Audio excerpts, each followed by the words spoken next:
This program features live coverage of an African safari and may include animal kills and carcasses. Viewer discretion is advised. Good afternoon and welcome to the Sunset Safari, coming to you live here from Djuma Private Game Reserve, where we have got buffalo having a little bit of a service over there from one of the oxpeckers. It is a blustery and cool afternoon.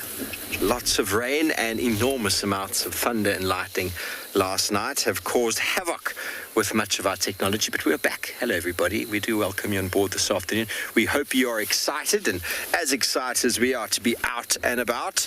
I'm going to be following up on some more buffalo. This is a lone buffalo bull on his own, but it seems like the rest of the herd has come on to Djuma, but I'm not alone.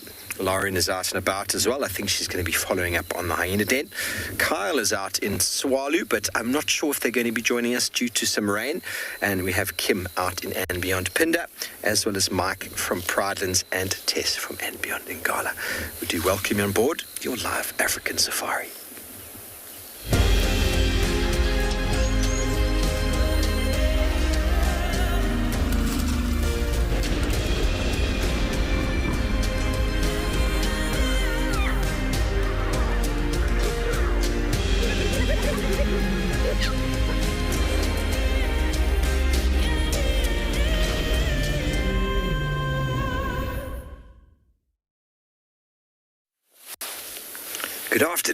Good afternoon, and welcome on board once again with us here, coming to you live from Djuma Private Game Reserve in the Cyber Sands. Hello everybody, my name is Steve, joined by David Sito on camera, and we are thoroughly excited to have you with us, and we hope you're excited to jump on board and send through your questions, as always, through to hashtag Wild Earth on Twitter. Throw them in the YouTube chat stream using the all-important @FC, and if you're under 18, ask your parents or guardians to send through questions to kidsquestions@wildearth.tv. If you have not done so already, please head over to the website and you can send your questions in directly on the live Safari page. We hope you have a wonderful afternoon. We are going to follow up on buffalo, which I've been doing the last few days, just to show their movements. And we were about to head there, and then we found tracks of what seemed to be a herd. There was definitely more than 10 animals. It didn't seem to be a massive herd like what we had yesterday that crossed Vuyatela access into this direction. And then on coming around the corner, we found tracks of one lonely fellow. This lonely fellow is standing here in the bottom of the seep line. You recall us talking about seep lines yesterday. It's open grassland area where the vegetation grows. There's a little bit of nutrients here, and it's characterized by the thick band of silver cluster leaves. This is the same fellow. Look on his shoulder there. You see that injury just next to the oxpecker? There is an injury in his shoulder. This fellow was in Sydney's dam the other day, very grumpy. He had a couple scratches on his face as well. I reckon he tangled with some lions, but I think he got away. We haven't seen the Telemati Pride since, so we don't know if any of them have incurred an injury. But he was sitting, if you recall, in Sydney's dam the other day, sort of doing what buffaloes do when they're injured or when they've been hunted, just trying to stay in the depths or the shallows of the water so as to avoid lions from joining or jumping on his back. But he seems like he's recovering. He does look a bit sad and lonely, doesn't he, Davy? That afternoon, I found him in the morning. That afternoon is when we found the herd that moved in from the west. They drank in Sydney's and then came back onto Vuyatela and then went back up into Buffelshoek. Yesterday afternoon, we were quite privileged. Unfortunately, we just missed it. The end of a buffalo birthing, which is very, very special. If you missed it, we caught up with a female that was busy eating the placenta after birthing her little calf. And the calf was very cute and very wobbly on his feet and followed off. So I'd like to follow up with them and see where they've gone to. And if they have gone anywhere, I'm about to show you, because we left them over here last night, up there in Buffelshoek, and their tracks have crossed here. So that's quite a jump. It's not such a big jump, but it is a full day since we went out this morning due to the conditions of the lightning last night. It caused havoc. We had an enormous electrical storm here, probably the craziest electrical storm I've been a part of in my life. It had the hairs standing up on the back of my neck. It blew the power on our building. It was actually quite special to sit and sort of meditate to this electrical storm last night. But it's also, if you've never experienced an electrical storm like that before, can be quite frightening, quite daunting. The lightning hits, and you get this sort of crackling sound around. Everything lights up, crackle, crackle, crackle, hair on the back of your neck, and then the boom hits you. That's when you know you're right in the middle. Davy and Lauren are in a room or two next to me, and I think we were all I was enjoying it, but it's been a while since I've been so close to a thunderstorm. Last time I was actually in Salati Game Reserve for eco training, and I was in a tent when the storm was like that. And there's nothing quite like it in a tent, because everything just lights up. Okay, he's getting his service once more.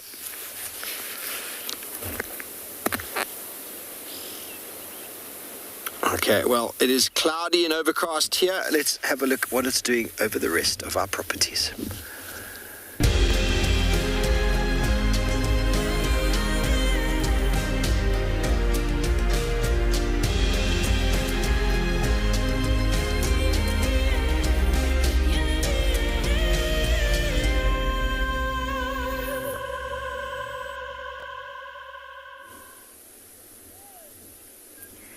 Good afternoon, everybody, and welcome to And Beyond Ngala, where it is also very cloudy and very cold and overcast and quite windy here this afternoon. My name is Tessa. I'm going to be your guide on safari this afternoon here at And Beyond Ngala. Behind the camera, we have Owen this afternoon, and I'm actually here because I'm looking for some of the Birmingham Pride. And so I know that they've been in this area on the left this morning. There were about 6 of them. And they killed a baby zebra in here, and they have since moved because it didn't fill them. And so in fact what I am doing is listening here on the eastern boundary to see if they've come out. But you can see the grass is incredibly long. We've had quite a few of these Franklins coming in and out, and they would be one of the really good signs of whether or not there are lions here, because they make quite a lot of noise whenever there is a predator around. Unfortunately, it is so windy here at the moment that I can't hear much, but I'm hoping, because there's a little pan system in here, that maybe they might have gone towards that pan. So I might actually take a walk just now and go and see if they might be in there. But it is quite a cold afternoon. We finally had the rain stop for a little bit, so we're going to give it a go and hope that the rain only comes in tonight.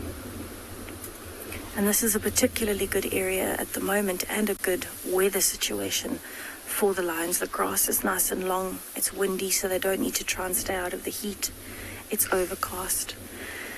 And so that means that hopefully they will be able to keep cool, and they can move if they want to. Although I should imagine that after a meal, they would want to go towards some water. Yes, poor baby zebra. The poor little baby zebra. So I believe it was quite a young foal, and it was almost close to a little drainage line, a little dry tributary that runs from the Timbavati riverbed. And I think they finished it pretty quickly. And I don't think it was enough to feed all of them, so I'm hoping that they're going to be moving around and continuing with their hunting this afternoon. We are actually quite close to the den site as well, where the Birmingham lioness is with her 3 youngsters, and so we might actually be able to go and have a look there as well. We've got some birds up in the tree. Look how much they're struggling against the wind. Shame. Oh my goodness. They really do look like they're struggling up there. But these birds would be a very good indicator as well. They would be alarm calling like mad if they saw lions around here. So I think what I'm going to do, I'm going to keep going for a little bit and just keep stopping and checking along here. And hopefully I can show you the Birmingham Pride a little bit later on.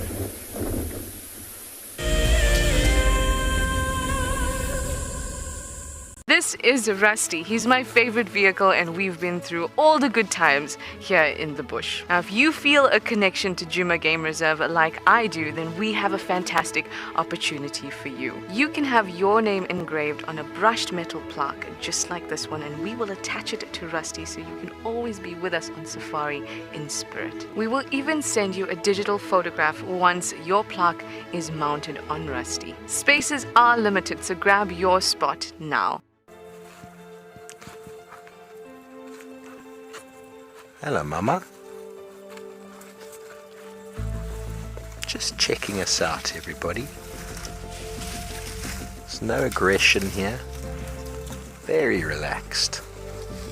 A herd of elephants moving around your car like that is truly, truly magical. Tune into Wild Earth every single day. It's in your nature. If you love to watch Wild Earth, then we are inviting you to join our Explorers program.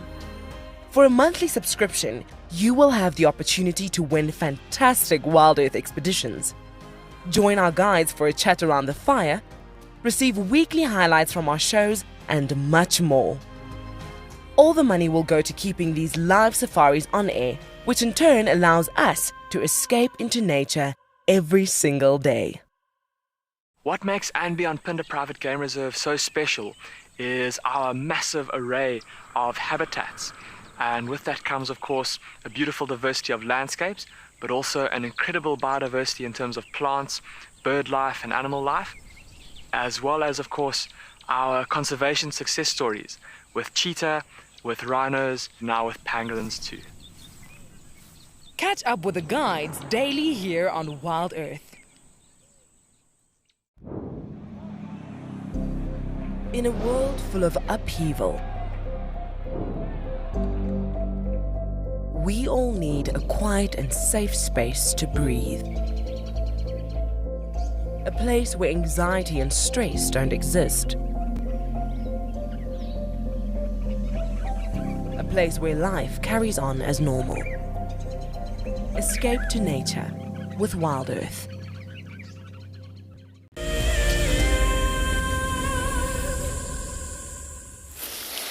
Welcome back to Djuma, everybody, where Dave and I are just discussing this little sort of incident here with the buffalo. And I saw him the other day with injuries. He's got a cut here on his mouth, and he's got that wound on his shoulder. Let's see if we can see the wound on his shoulder first. It looks like it might be from his own horn. Now, bear with us while we discuss this. Obviously, we're trying to investigate with a live animal without really knowing. But if you can imagine his face, he would have had possibly something attached to his face, a lion. Look at that wound on his mouth there. Maybe a lion had him by the mouth or tried to get him by the mouth, and he swung to get the lion off, and his head, you know when you let go of something, when you kick something and you miss, and he swung or followed through and then got his own horn in his own shoulder. Because it looks like a horn injury, and it's exactly where his horn would have sort of moved towards. Doesn't look like there's anything else wrong with him. Bit of a cut on the face, which looks incredibly painful, but it's not influencing his eating at all. Is it? No. And this is the second time now we've seen him or his tracks near where the herd went, but he's not bothered, everybody. He's done with those days. He's retired. He's had his time in the herd. The pressures that go with the herd are long past him. And these old retired bulls start off in pretty decent-sized groups. Slowly but surely, lions whittle them down until they're just lone, grumpy buffalo bulls. Splendid fellow. Here in the seep line, we were discussing yesterday, we're finding lots of animals in these seep lines feeding. Leslie, I'm not sure. I'm really not sure if they rotate their jaw in the same direction. When you chew chewing gum, Leslie, do you chew chewing gum in the same direction? I'm not sure. It's possible. It's possible. They don't have front teeth in the top of the mouth. They've got on the bottom. Oh, he's like, get away. He's got, at the bottom, he's got teeth, and at the top, on the top palate, it's just a solid palate, no teeth in the top, but the molars are there. So once the food is in the mouth, he does the chewing. So in what direction? Ow. I really couldn't tell you. It definitely serves the purpose of just chopping the vegetation up. Now he's going to move into the open and show us what a big fellow he is. He's a monster. Now, it's possible even that it was maybe just one lion that tried to attack him, because there's no injuries on his rear end. That's where lions normally try and go for. Oh, he's going to show us his rear end. Thank you very much. Thanks, Darby, for not framing that. If Jandro was here, he would have gone right in on the bottom as he was having a movement. So he's got no injuries around his rump, which is an area that lions often try and go for. But if it was just one lion, maybe the lion tried to grab him on the face, I wouldn't say that it would have worked very well for the lion. See how the fur is all sort of falling out and getting quite old. He's a tough old fellow. And we can get a good look at his lip now. Oh, come on, don't turn away now, you shy fella. There we go. Let's see that lip. Ow. Now that could be from anything, anybody. I thought it looked like a rip earlier. Who knows? Without physically seeing what happened to this boy, we can't tell. But I can tell you for sure, it's not slowing him down at all. And he's just going to walk along this way, have another poo, and carry on eating. And while we're going to send you down the road to say good afternoon to Lauren.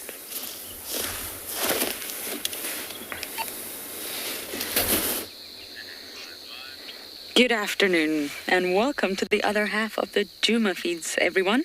We are sitting at one of my favorite little pans, which is very, very full. Actually, unbelievably so. Just watching the weavers. I have, of course, been to the hyena den, but it's not active. My name is Lauren, and I do have the Frenchman, Seb, on camera today. And we're going to sit and enjoy the weavers for just a little while, and then I'm going to keep looping back and going towards the hyena den. I'm more than sure that Steve has told you already, but the storm last night that we sat through was absolutely incredible. It was electric. Seb and Marcel were cuddling in FC. They were scared. I was also scared. Even Steve said he was scared. The lightning, I've never heard lightning that loud before. It was right above us, and I believe it was above us, and of course there was some damage to our masts, which is why we were not out this morning. But our hero, Marcel, has managed to, I don't actually know what he did, but he did some magic, and we're out and about. So we can't travel too far today, but we're going to completely cover Djuma, and of course I want to be at the hyena den. We had an amazing sighting there yesterday, but sadly it was getting dark. The storm was brewing, so hopefully today we'll be able to see them with lots of ambient light and, no storm. I'm still convinced that I saw a cub. Davy doesn't believe me, he thinks I'm crazy. But I'm sure I saw a little cub just pop his head out beside Ntima. I don't know if this is confirmation bias, as James Hendry always used to call it, or whether I really did see a cub. I'm not sure yet, so I need to keep investigating, but it would make sense. She's got really pronounced mammary glands. We think suckle marks. She was in the dentrance. She was tending to something. It would make sense if there was a cub. So that's my mission for today, everyone. We're just going to keep looping back to the den, looping back every hour or so, and hopefully we'll get lucky. Okay, so we're going to bumble on and see what else we can find, but for now, we're going to send you across to Pinda to say good afternoon.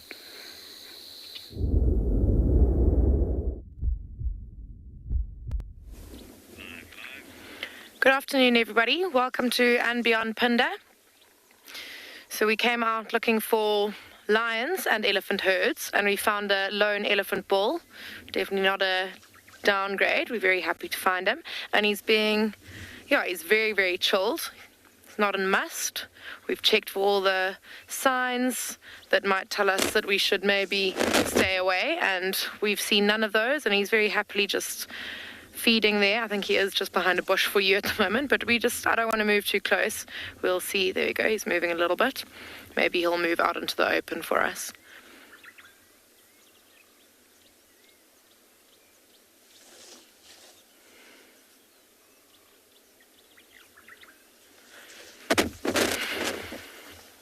He's moving further and further behind the bush. Okay, I'm Kim, and behind camera today we've got Simon.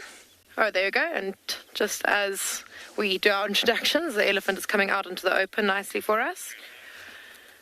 He seems to have something quite interesting on his trunk. Oh, lovely. It might be a little bit of... Oh, he looks to have actually a few injuries. So that might... Oh, gross. It might be pus. So if you can... I don't know if you can see, but just... I'm going to actually move back a little bit. He's getting a bit close for comfort.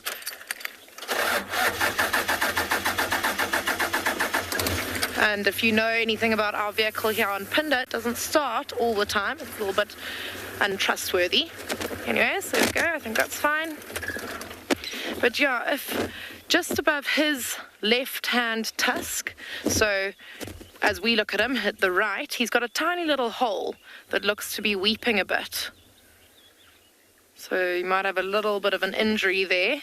It's a tiny little hole, but you can see that there is some of the same color stuff coming out of that as is on his trunk. It seems like quite a lot of ooze for such a tiny little injury on such a large animal, but it is what it is. You can also see that he's got quite a lot of grass and debris on his head. And I think that he's obviously been spraying himself with leaves and some of the stuff that he is feeding on. You can see on his back as well, he's also got quite a lot of dirt and some more debris. So he's obviously just been showering himself with all sorts of interesting stuff just to, well, I would say normally keep himself cool, but it's a very cool day here today at Phinda, so probably not the reason he's doing it. It could just be, I don't know, feels nice, sprinkling himself with with his food and with other stuff like sand. There you go. See, I mean, like wiping that grass on his face, not really any reason to do that. Although it did look like he swiped that across the area that we were talking about that he might have been injured on. So maybe that is giving him a little bit of irritation, that little sore, and he was just kind of flicking that at it in irritation. It's a beautiful big elephant. He's probably one of our older bulls on Phinda. You can see he's got those very, very thick tusks, and even the base of his trunk is very wide. Base as in the bit between his tusks.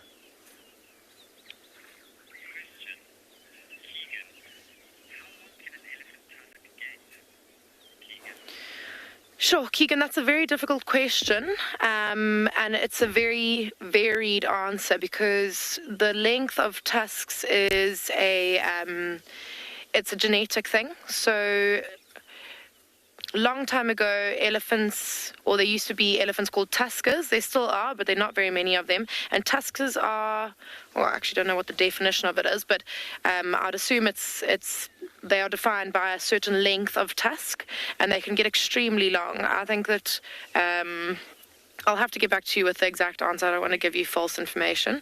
But yeah, they can get very long, those tuskers. We actually very recently have introduced 2 new tuskers, so elephants with the tusker gene, onto Phinda. So those 2 have extremely long tusks, possibly up to 2 meters long, and I think that they can get longer than that. So we're hoping to introduce those genetics into the elephants on Phinda. This guy isn't of those genetics. You can see his tusks, sorry, that's a horrific mistake. His tusks are probably about 1 meter, maybe just less.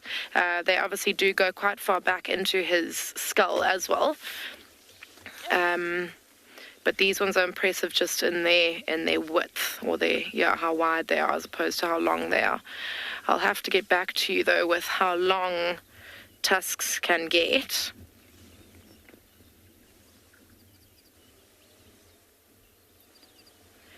But the other thing that I was saying is that unfortunately those tuskers, there aren't very many of them left because they were the ones that were targeted in hunting when ivory was, well, it still is sought after, but back when it was very sought after, those tuskers were the elephants that were targeted, so there aren't very many of them left.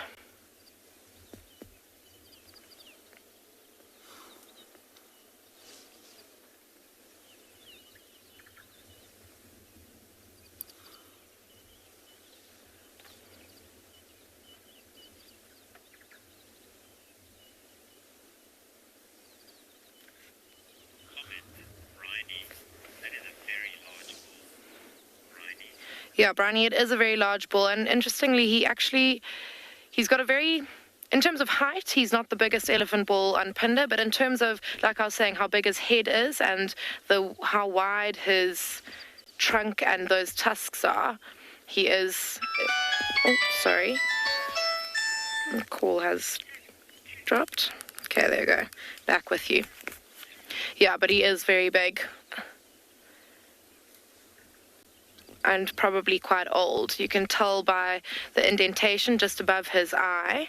The more like deep those indentations are, the older the animal is, and also the size of their head. Sorry, our signal here is not great, and that's why we keep having to get back onto the call so that I can receive all your questions. But yeah, I mean, it's a privilege to be able to spend time with him like this when he's so relaxed, just feeding and not bothered by us at all.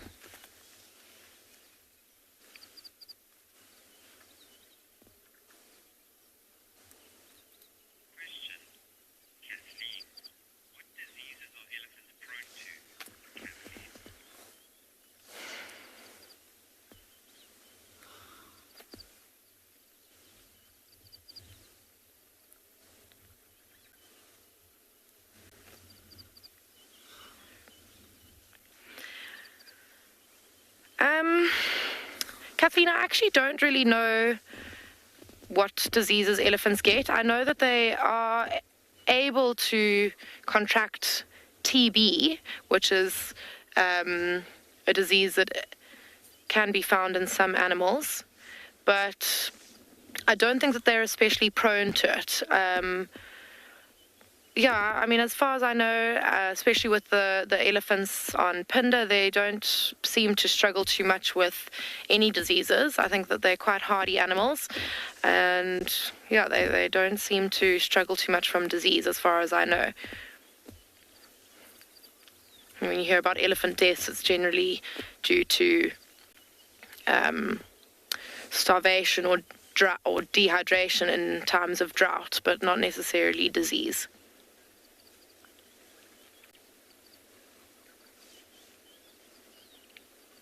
You saw just there he'd found some dirt and was spraying himself, like we pointed out earlier.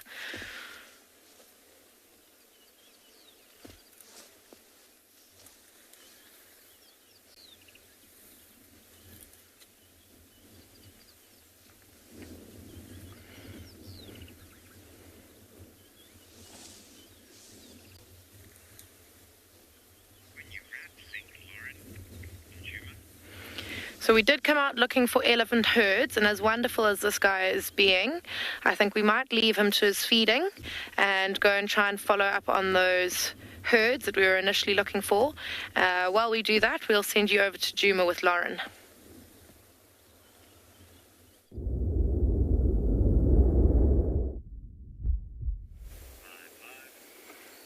Very small, but still significant. We had my first butterfly since coming back. Now, when you look at a butterfly straight on, it's probably the worst angle, to be completely honest with you, with regards to identification. But I think this could be a window acria. Could be wrong. You're welcome to tell me I'm wrong, but I think it's a window acria. And it's not moving. And why is it not moving? It's far too chilly. It's far too cold. Really, they're just not solar powered enough. So because it's daylight, they're obviously alert, they're awake, butterflies in general are primarily diurnal. When that sun starts to set, what they will do is hide themselves in amongst the vegetation. It looks pretty hidden to us right now, but they'll go underneath. They'll go underneath leaves, and they'll just go a little bit thicker into the vegetation. But they probably haven't got enough solar power right now, and that's why this individual is really not moving. Well, it's moving, but, it's not fluttering as butterflies normally do. Look. Oh, wow. Wow. Thank you, little butterfly. You're just showing off now. Seb was asking me, how did you spot that? And that's how I spotted it. It has wings open. Wow. The underside to butterflies is always different to the top side. You won't find a butterfly that it looks sort of rarely find a butterfly that looks exactly the same on top as it does underneath. It's definitely an acria, that's for sure. It's my first acria of the year. It's a common group of butterflies that you find out here. And they all have short life cycles. By the time winter really rolls around, the butterflies will be gone. It's too cold, their life cycle's over. As an adult, their purpose is just to reproduce. Reproduce. The caterpillar phase, that's the stage where they eat and they grow and they grow and they grow. Caterpillars have just got to keep eating and get as big as they possibly can before, of course, well, they liquefy, if you like. Believe it or not, butterflies almost melt. That's obviously not the right word, but they have specialized cells in their body that retain genetic information and the right sort of information that will build them into a butterfly. So they liquefy, they turn into almost a delicious protein soup inside that chrysalis. And then slowly but surely these cells build up the animal from liquid form into a butterfly. So they do eat, and I use that word loosely because it's more like drinking. As a butterfly, they will tend to sort of use their proboscis to drink. They mainly drink nectar, but you will see them mud puddling, which means they'll land on the ground and they'll drink either water to get salts and minerals from the mud. And butterflies are also known to land on carcasses and carrion and sometimes drink blood. Can you believe that? Not so pleasant, I know. They do have a dark side to them. So I wouldn't really call it eating, it's more so drinking. They're able to use a sucking motion to suck up the nectar.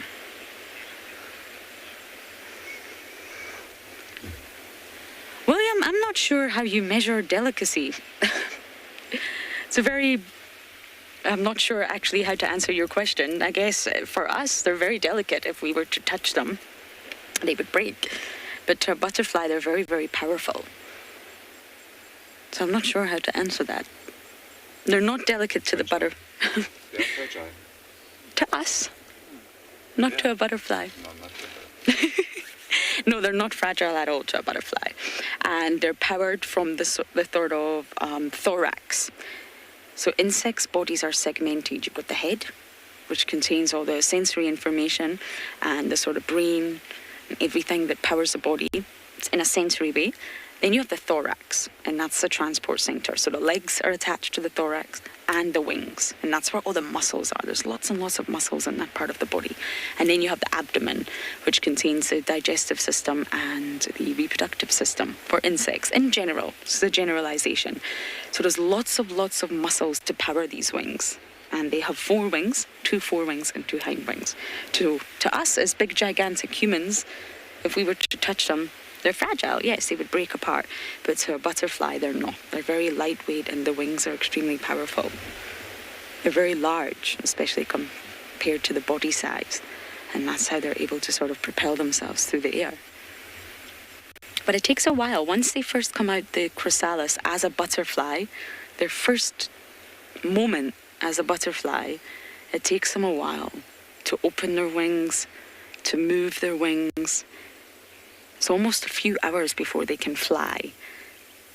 So if you think about it, they were just a big fat caterpillar not so long ago, walking along the ground on their 6 legs. So when they eventually emerge, they've got to get used to having wings and how to sort of move the muscles. And then they've got to get energy from the sun. Solar power themselves before they can fly. They don't fly instantly. They don't just emerge and then start fluttering around. It takes them a while. Imagine never having wings and then all of a sudden, oh my goodness, I've got wings. I can fly. That must be such an amazing moment to be a butterfly. Seb actually spotted another one, but I don't know where you spotted that one, Seb.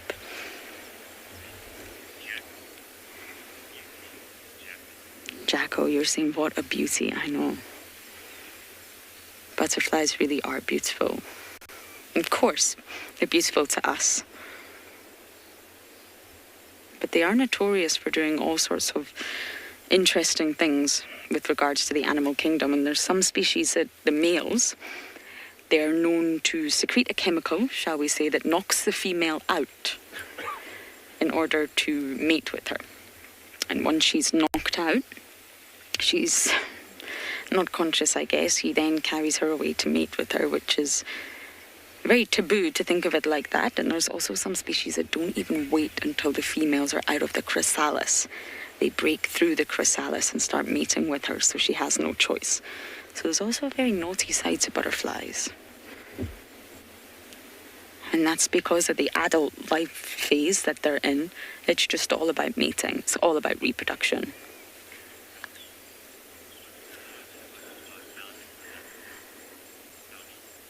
Donnie, I don't actually know what the largest butterfly found in South Africa is. The swallowtail family is very, very large. The Charaxes can get very large, but I don't actually know the largest butterfly. The largest one that I see out here is definitely the citrus swallowtail. But we're in such a small area, I'm not actually sure. Very interesting question. If any of you know the answer, please do.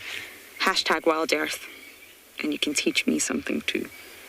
The swordtails are also very large, and the larger the butterfly, the longer the life cycle. Not by much, but normally the smaller butterflies, like the blues for example, they will have a much shorter life cycle than the larger ones.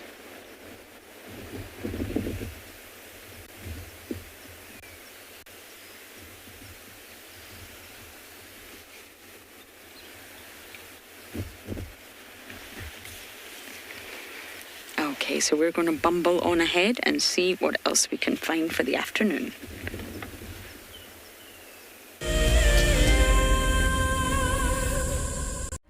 Do you dream of traveling to a far-flung wilderness location where life continues as normal?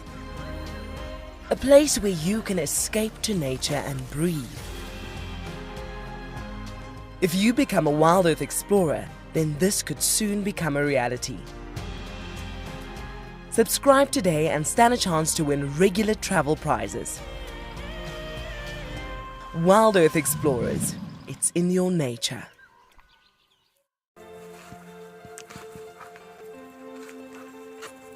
Hello, Mama. Just checking us out, everybody. There's no aggression here. Very relaxed. A herd of elephants moving around your car like that is truly, truly magical. Tune into Wild Earth every single day. It's in your nature. Welcome to my car. This is Wendy, and she's my favorite. She would love to have your name engraved on her so you can be with her every single time she goes on a safari here in Djuma. If you become a Wild Earth Explorer, you will have the opportunity to buy an engraved tag which we will attach to her. We will make sure to send you a digital picture to show you exactly where you are sitting on her. You will have front row seat in every single sighting.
Welcome back to And Beyond Ngala, and we are sitting here watching some male impalas. It's a little bachelor herd chasing each other in amongst this little dazzle of zebras with some wildebeest around as well, and it's kind of almost reminds me of a mini Serengeti with everything together. And you can see exactly how windy it is at the moment. It is very, very strong wind. And this male wildebeest is not so happy that we are sitting here watching him. He's gotten up to stare at us. But this is a pretty good indication that there might not be lions here as well. I think he actually heard those frogs and he turned at exactly the same time that they called. It's absolutely stunning. You can see his stripes very, very well today. He's got beautiful stripes going down his neck and body. Almost looking similar to the zebras, just with less contrast. And that zebra is heavily pregnant. Have a look at her belly. Oh my goodness. So I'd say she's already close to giving birth. 9 months into that pregnancy for sure.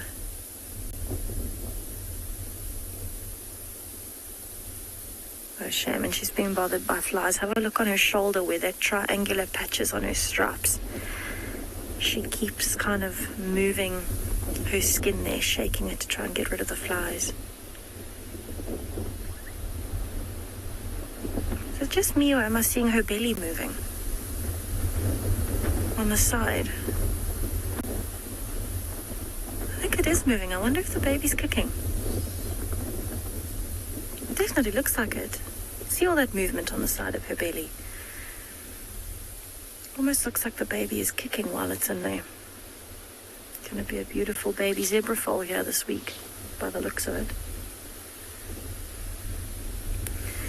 So we've actually got quite a lot of animals, and by the fact that these wildebeests are all lying down, it kind of shows me how cold it is at the moment, that they're really hunkering down for the weather that's coming. And it actually reminds me a little bit almost of the cyclone. When we had the cyclone here about a week ago, this is exactly the kind of behavior we were seeing. Animals finding open areas and lying down and really just getting themselves ready for the cold that's about to hit. It also seems like all the wildebeest are still chewing away while they are lying down. That one definitely looks like a female, and there's some youngsters in the middle too, maybe a year or just over a year old. You can see the different color on the top of the head, that nice light brown, to show that it's still busy changing over in color. So the impalas have started chasing each other around again. So we're starting to get close to the rutting season at the moment. So with this rutting season, that means the impalas are going to start chasing each other around, looking for a new dominance hierarchy for the mating that would be coming up in May. And I think this weather's also making them very energetic. Very, very, very energetic, because they don't need to keep cool today. But I'd actually love to hear from you if you've ever had any experiences in like windy, cold weather here or anywhere in the bush, and anything that you noticed about it. You know, like I'm noticing a lot more energy, a lot of animals lying down. But also if you have any other questions, wanting to get to know a little bit more here, or wanting to get to know a little bit more even about me, I'd absolutely love to hear from you. Please send in some questions for me. I love getting to know everybody. It almost seems like the impalas are all coming and walking towards the thickets now on the left.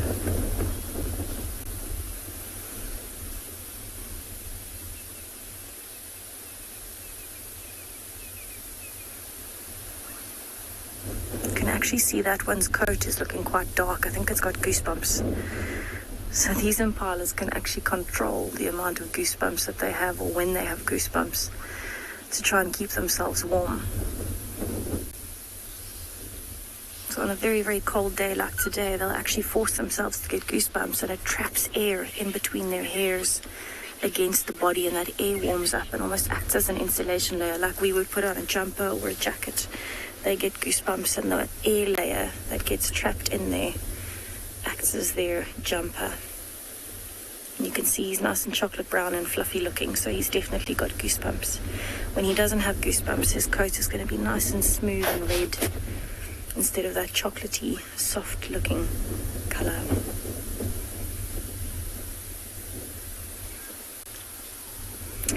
So I'm definitely going to spend a little bit more time here just to see a few more of the dynamics that are going on, and I'm going to send you over to Mike in Pridelands.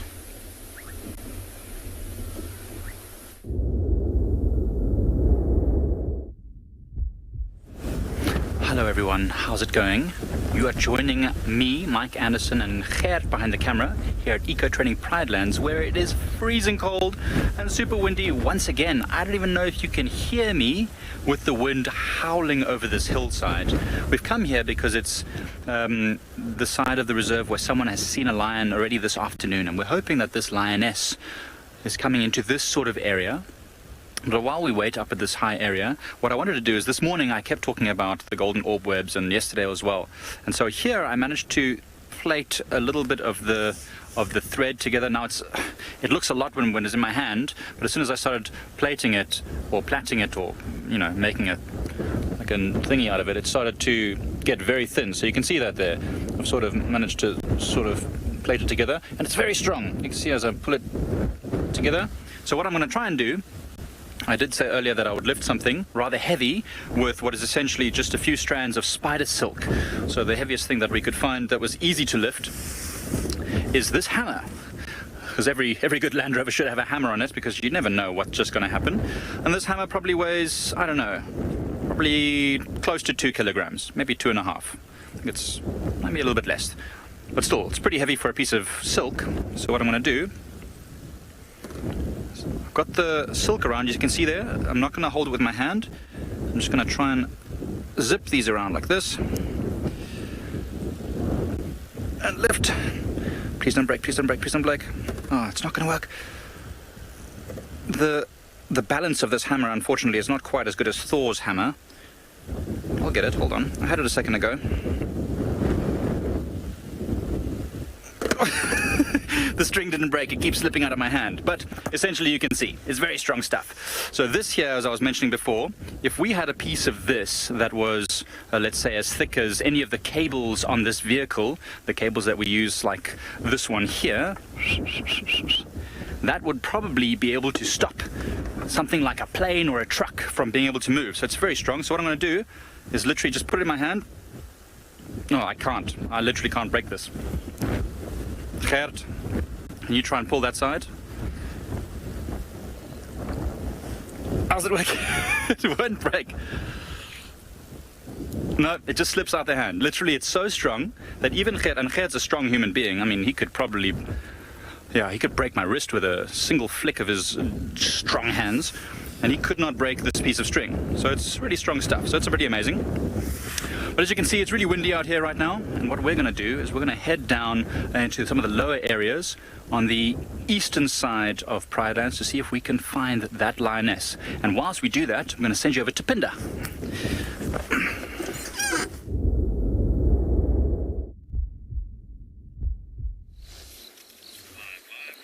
Welcome back to Pinda. So we found a nice large group of zebra. And the reason I don't use the word herd of zebra is because I suspect that this is more than one herd. Generally, herds of zebras are only about 10 animals strong, and here you can see that there are quite a lot more than that. Maybe even 30. So it could be a couple of herds. I've also seen quite a few stallions. Might even be a bachelor herd nearby. Which means that the individual stallions of each herd will probably be on high alert, making sure that that little bachelor herd doesn't get any ideas about kicking the dominant stallions out of there or away from their herds and taking over their harems. A harem is a group of females that a male is dominant over.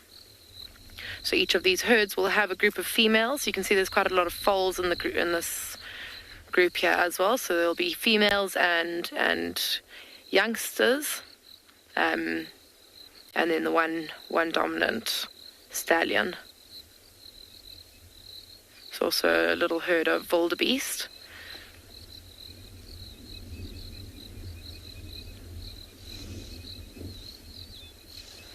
It's a very nice spot for zebra because you can see, firstly, well, zebra and wildebeest. You can see there's lots of nice green grass, and we are up in a hill so that they can see if there are any predators coming. William, yes, wildebeest are territorial. Interestingly enough, though, the behavior between wildebeest in an area such as Phinda and wildebeest up on the Serengeti or the Mara, where they migrate, is a little bit different. So here on Phinda, because they do not migrate, because it's a fenced-in reserve, the male wildebeest will hold a very small little territory, and the females, or the herds, which are made up mainly, like the zebras, of females and the calves, will move through a male's territory. The male might join up with them briefly, and he'll maybe move with them into the next male's territory, at which time there might be a little bit of a challenge, a bit of a face-off between the two males, as the male whose territory the herd is moving into tries to fight the other male out of his territory. Then the herd will spend a bit of time in that territory before moving on again, and then the same will happen as that male tries to move with the herd into the territory of the next male. So unlike zebras, wildebeest are not kind of dominated over by a single male that follows them around. So zebra herds will have the females with the one male, and they all move around together. Wildebeest herds are just the females and the calves. They move around together, and they move in and out of different male territories. So when it comes to breeding season, the females will move through these territories, and the males will try and mate with as many females as possible. And that means that in a single herd of wildebeest, there'll be quite a lot of genetic diversity, because the father will be different for all the calves. Unlike in a single herd of impala or zebra, where all the calves or lambs or foals will have the same father. This one single father will impregnate all the females in an impala herd and in a zebra herd. So all slightly different reproductive behaviors, which is quite interesting. They all obviously seem to work, but it's just incredible how nature just adapts slightly different from species to species. And yeah, that's why you'll often see a wildebeest or a male wildebeest just by himself, and he'll be standing sentry in the middle of his little territory, often on a kind of patch of dirt that he's rubbed bare with his face and his hooves, so he'll scrape lots. If you come across one of these patches, you'll see that there'll be like scrape marks in the ground, and he uses hoof to scrape. He's got little glands in between his toes on his feet that secrete his scent. He's also got pre-orbital glands, which are glands on the face in front of the eyes, and that's why he'll rub his face on the dirt as well, and he's just trying to make his territory and that little area smell as much like him as possible. So he'll also defecate quite a lot on that little patch and get it really nice and pungent, smelling only of him and not of any other male, so that if a male does come into the area, he knows he's on someone else's turf and should be wary. Also allows females to know when they move into an area that it is occupied by a nice strong male that they might be interested in mating with.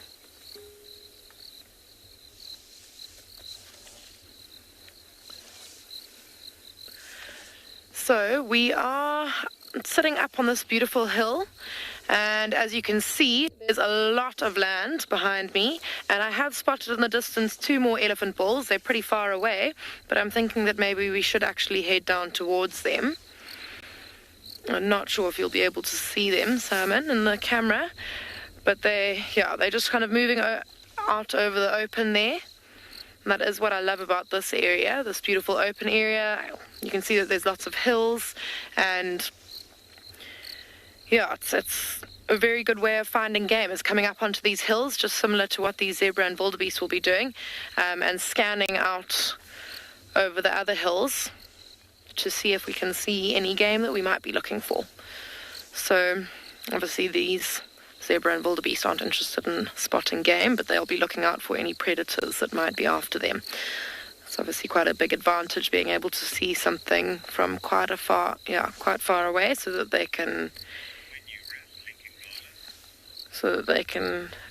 get away if they need to. But yeah, we're going to make our way down towards those elephants now, and while we do that, we'll send you over to Ngala.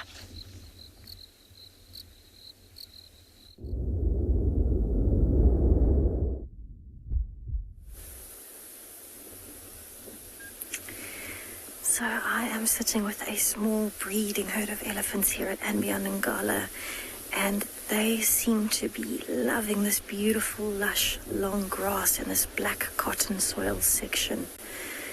Found a nice clearing where they're really getting some amazing grass in. And it's so nice and green here at the moment.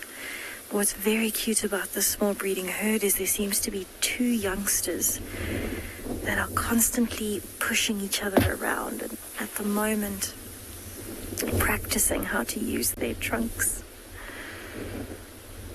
So this is the older of the 2, and I'm pretty sure that is its mother that we can see behind there. So it looks like 2 calves from the same mum. The other one is hiding in the bushes, and I'm sure it will come out soon. But watch how this little one is practicing how to wrap its trunk around that grass and trying to flick it off before it puts it in its mouth. So it is old enough to be able to do the basics with its trunk, but it's probably still getting used to all the intricacies of having so many muscles on your face. It's very cute. You can just see the tips of the tusks coming out there. So I think this one may be maybe 4 years old. Quite small tusks, although the mum has very small tusks as well, so that might be genetic.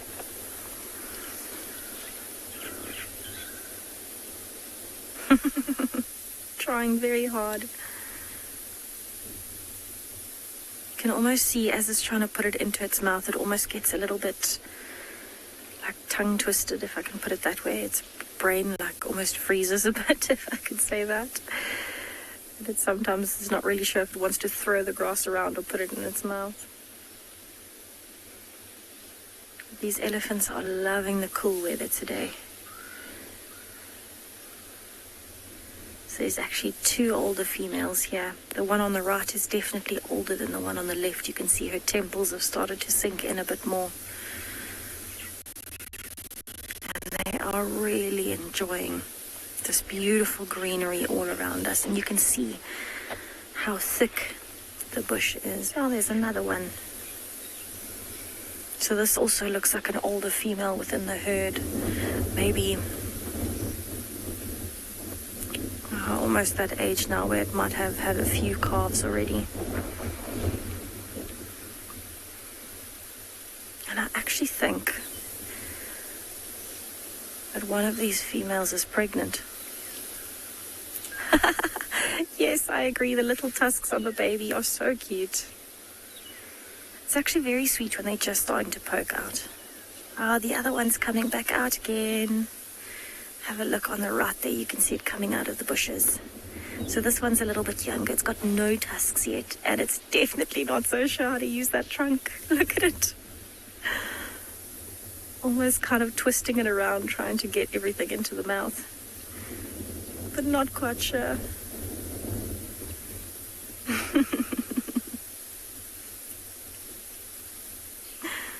There you can see kind of the size difference between the 2 calves. Oh, we might have a bit of playing.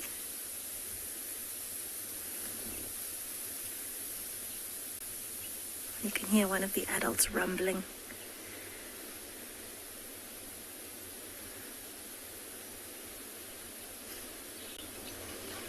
Oh, shame. This younger one is really not quite getting the hang of the trunk just yet.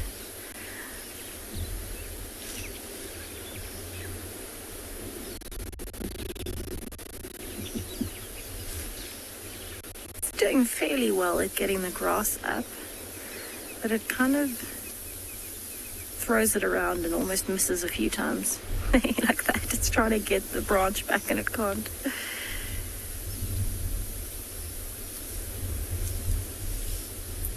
actually love to see them suckling again. A big female's actually about to walk in front of us. There you go. And she's the one that looks quite pregnant. She's got pretty big mammary glands hanging down between her front legs, but she's also hanging fairly low at the back of her abdomen. So she might be maybe around halfway through her pregnancy. She's quite beautiful. I love how you can't really hear them walking. It's one of those mind-blowing things about elephants.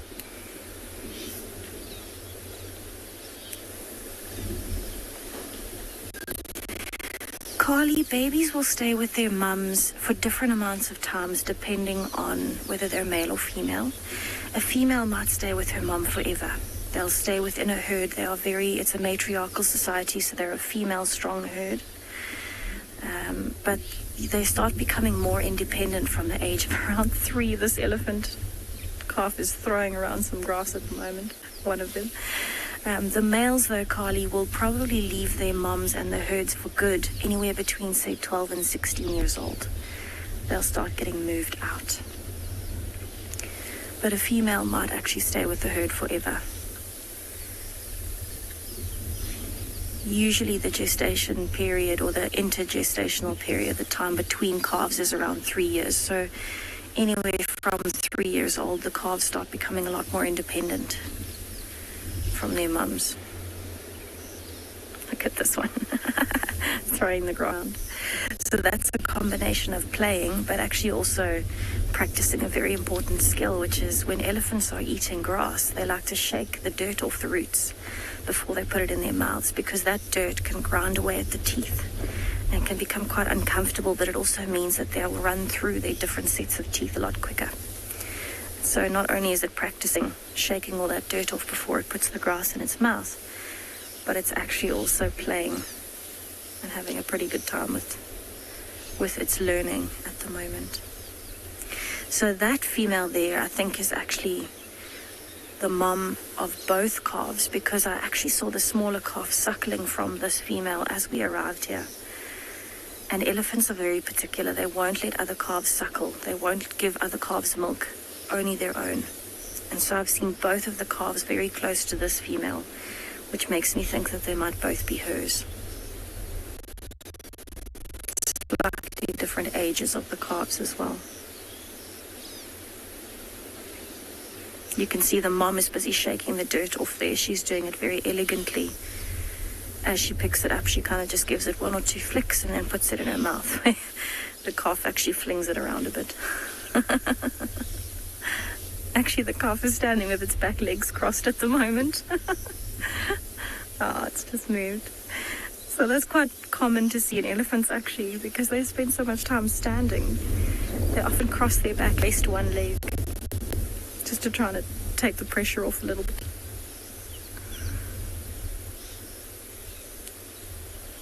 This is a very peaceful scene. We've noticed there's a roller that's been flying in and out around the elephants.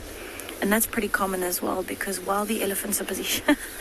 What is that little one doing with its trunk? While the elephants are busy shaking up the grass and disturbing while they feed, insects come up out of the grass, and that's what the roller is going for.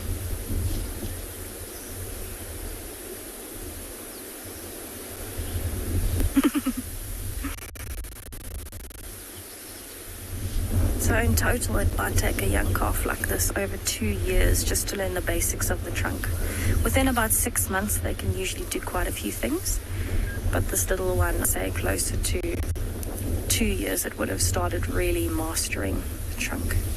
But I'm going to stay here for a little bit longer, see what happens. It seems like there's some more elephants coming from the distance.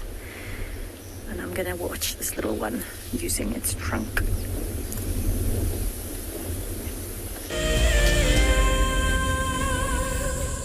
This is Rusty. He's my favorite vehicle, and we've been through all the good times here in the bush. Now, if you feel a connection to Djuma Game Reserve like I do, then we have a fantastic opportunity for you. You can have your name engraved on a brushed metal plaque, just like this one, and we will attach it to Rusty so you can always be with us on safari in spirit. We will even send you a digital photograph once your plaque is mounted on Rusty. Spaces are limited, so grab your spot now. It's no secret that nature can heal. Some of our Wild Earth viewers are finding solace in the outdoors close to their homes during lockdown. This is how I keep myself busy during lockdown. Beautiful little jumping spot. I love walking in the open spaces near my home. Provides a moment of peace in a crazy world. This is my fire escape with some of the birds I get to see. That's what it's like in New York City during lockdown. Being in nature helps me to cope with the challenges of life and helps me to be humble and grateful.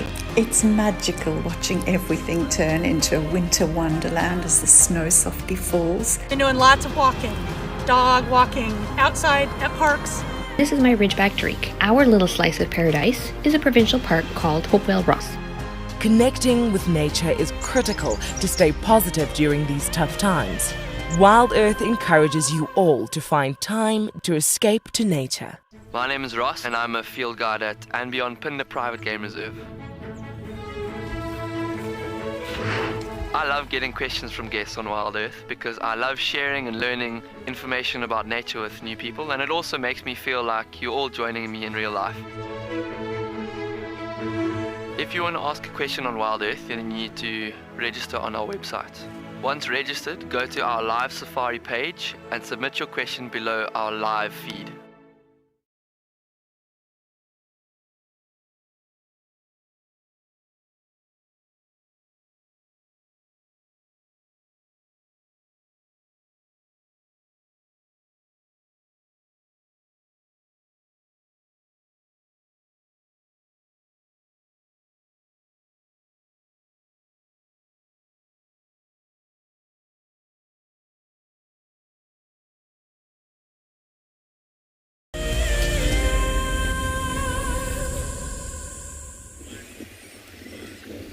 It's a cub, everyone, a brand new cub. Meet Ntima's little one. We've only seen okay, Lauren, breathe. Ntima's a mom. I'm gonna get all emotional. There you go. See, I'm gonna get all emotional. Sorry, everyone. It's been a tough year. Well, the year's only just started, but you know what I mean. Ntima, congratulations! Yes, you did it. You got a baba. I don't know if there's one or two. I'm really not sure, but it's definitely there.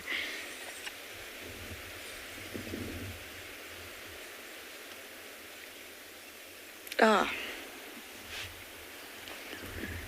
hope there's some tissue in this car. I knew it. I knew she was pregnant. I'm so proud of you. This is Ribbon's lineage. And Tima's Ribbon's daughter. And this is her first litter.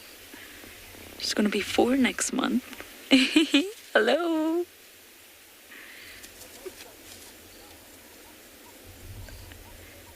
I feel like I'm only seeing just one. But I guess we could be wrong. I guess there could be 2.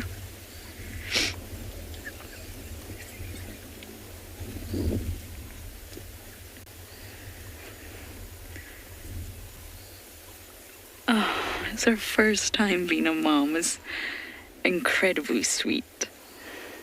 That means there's now at least 7 cubs. 4 different moms. All different age groups.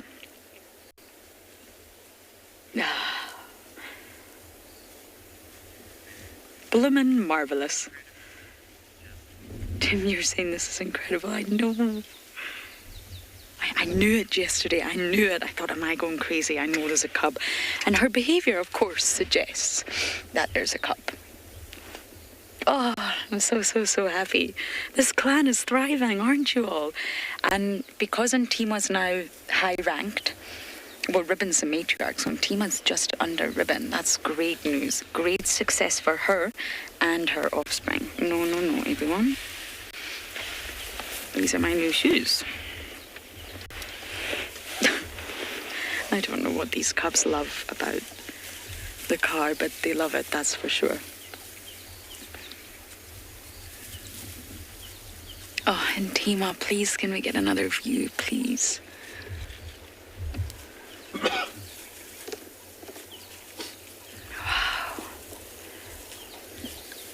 This clan is just going from strength to strength.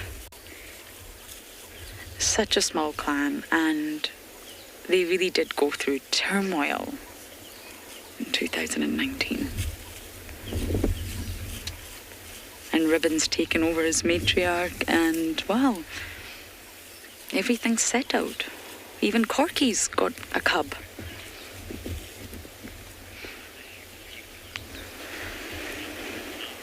And Christine, I agree. She'll be a great mother for her first litter. She'll be a great mother, especially because there's so many other cubs, there's other mothers. Her mother's a matriarch. She's in a really good position. She's probably had cubs a little bit earlier than a female would, but that's now because she's extremely high ranked.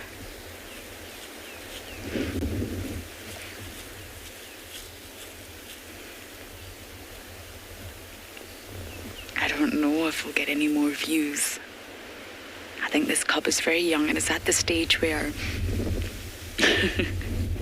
That's June's little bug. You're not the smallest anymore, June bug.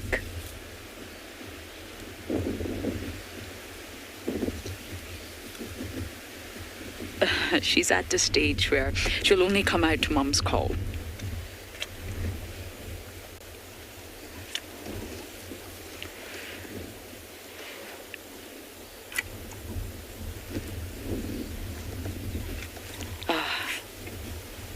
I'm so glad I came back here.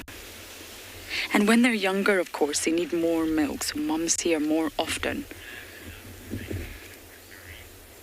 Marie, yes, absolutely. It's not like a wild dog society or a wild dog pack where it's only the alpha male and female that should be mating. Technically, they're all allowed to mate. When you think of the role of the matriarch in terms of hyenas, her role is really like a matriarch in an elephant herd to maintain order. Imagine if there was no order in any sort of hyena collective group. It would be chaos, just as it would be with elephants. To maintain order. They're large animals, they're powerful carnivores. If they were all just running amok, that would be, well... that would not be good for society, or at least the animal society. So to maintain order, that's why there's a structure in hyenas. Everybody knows where they sit. But yes, all the females can mate, and they don't allosuckle, so it's not the same as lion prides, but they will all they're not aggressive towards each other's young. They're actually very tender. It's one thing that surprised me, how tender females are to each other's young. And at the end of the day, a social structure like hyenas, they need each other. They're not enemies, they're a clan. They're in it together. Yes, some are high ranked, some are low ranked, but they're in it together. They need each other in order to survive.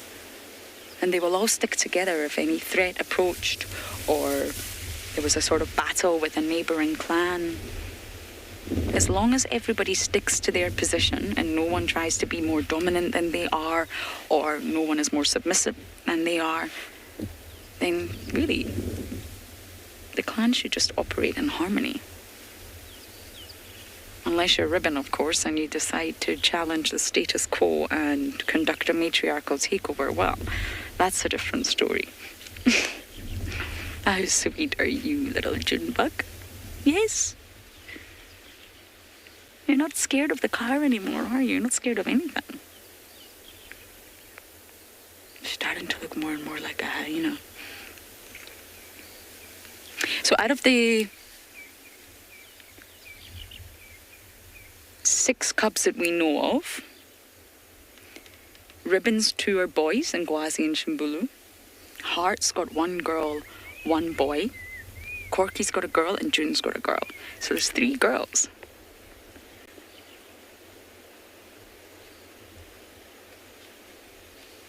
Three girls and 3 boys, and who knows what Intima's got down there.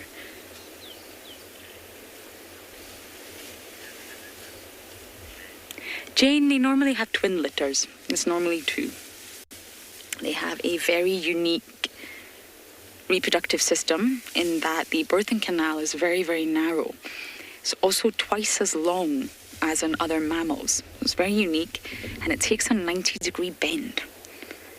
So from the uterus down the birthing canal, the cubs, obviously very small, have got to sort of survive a 90-degree bend, and there's a really sort of high mortality rate for both first-time mothers and cubs. So that's another reason Intima's success is just so wonderful.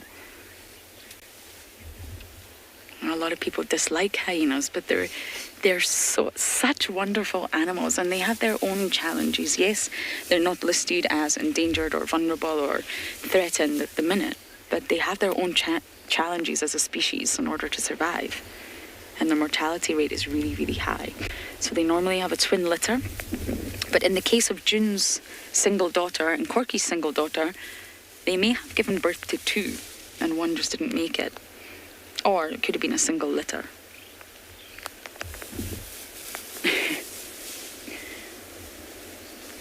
I think she knows we're here. That's why Junebug here has just been far too cute. So I can't handle it. I've got cute aggression, everybody. I hope you all also get that, or you're going to continue to think I'm crazy. Many of you can't believe how big Junebug has got. Anna, look at her. Look at you. You see the spots on the back? Spots are appearing. She's got that long hyena neck now.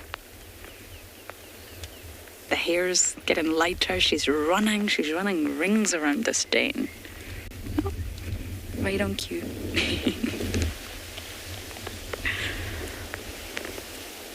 That's the rain starting. We're not going anywhere, though. Not a chance. As long as there's an adult here, we are going to sit here and try and see if we can get any views of Intima's little one. It'd be so lovely to see Ribbon come along. I don't know how Ribbon is. She was injured the last time I saw her. It'd be so lovely to see Ribbon meet her grandchild. Yes, Ribbon's a granny.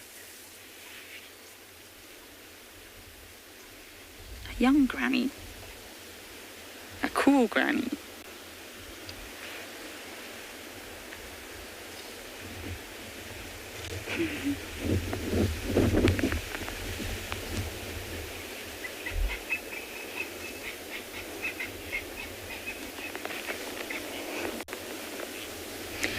No, they don't give birth at the den site. They generally do separate. And it's not because another hyena would intentionally harm, but they need the privacy. I don't think the birthing process is very easy. I don't think it's easy whatsoever. So they isolate, they find a safe space, they give birth alone, and then they will actually, generally speaking, stash their offspring in a private den called a natal den. They don't bring the tiny baby cub to the communal den straight away, and it's for the same reason. We've got 6 boisterous cubs here, all ranging in different age groups, and they could accidentally hurt the cub by just getting a little bit too excited and trying to play a little bit too hard. So normally, in the first 4 weeks of a hyena cub's life, they stay in a natal den alone. So I don't know with Intima. I've only seen what you guys have seen. So I don't actually know the size of the cub or what it really looks like. But I wonder if Intima has had a natal den and brought them here. Yeah, I think that's most likely. I think she would have had a natal den. It's very unlikely she would deposit a day-old cub in this den.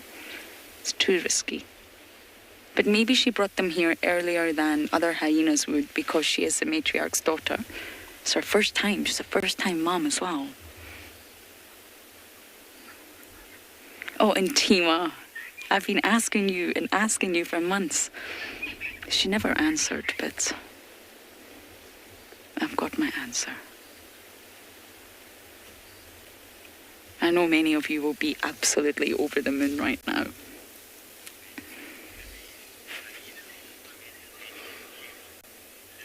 Rippy, you're saying hyenas are so entertaining and cute. I know.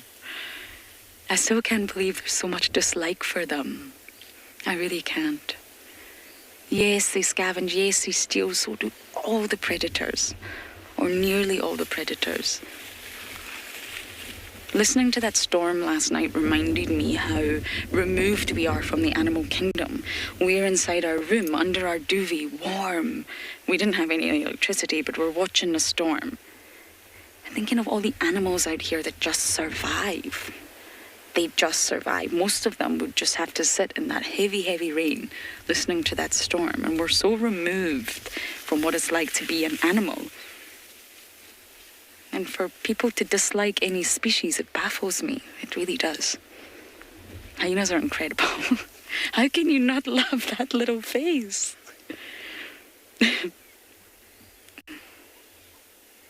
And to watch this clan grow and thrive. I remember when I first started, and Seb, you were here. Different matriarch, different times. And just to have spent... Can we zoom into that pseudopenis, Seb? I just want to double check. I've not seen this in a while. Yes, I think that looks female. Sorry about that. Oh, she's covering now. But you have to check. One must check. It's been a while since I've not actually seen Junebug this mobile. She's grown up a lot in a space of 2 weeks. Sorry, the hyenas are under the car, chewing on something. This is the highlight of my week. She's grooming, she's cleaning the cup now. So day by day, hopefully, we'll get better views.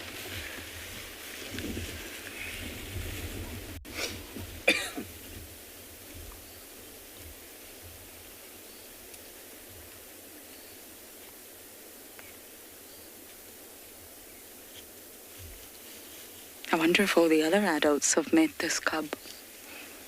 And Tima's been spending a lot of time at this den, even before I went on leave. But that doesn't mean the cubs are inside. This is still the communal den. Everybody's welcome.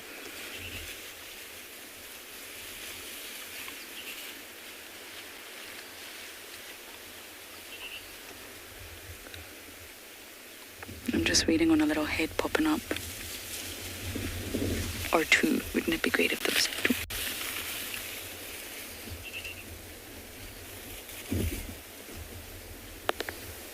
2? And Tima's still got very perfect ears. That's how you can recognize her, or one way to recognize her. All the other females in the clan have a damaged ear. Ribbon has a butterfly ear. June's is flopped over. Corks has got the triangular tip missing. And Hart has a notch out of the other ear missing. And Tima's the only adult female with perfect ears.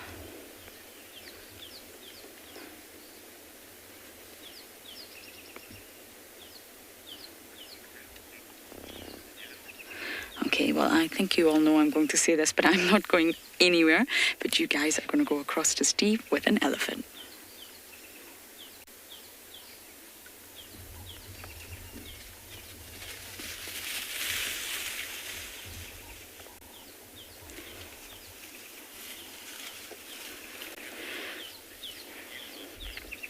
Oh, Steve has disappeared. Steve, where are you? I watched Steve do push-ups this afternoon, which was very interesting. But he will be back, I'm sure. You're still with us, and I'm sure you can hear all that rustling. I'm not sure if you can hear it, but it's the cubs running amok in the long grass.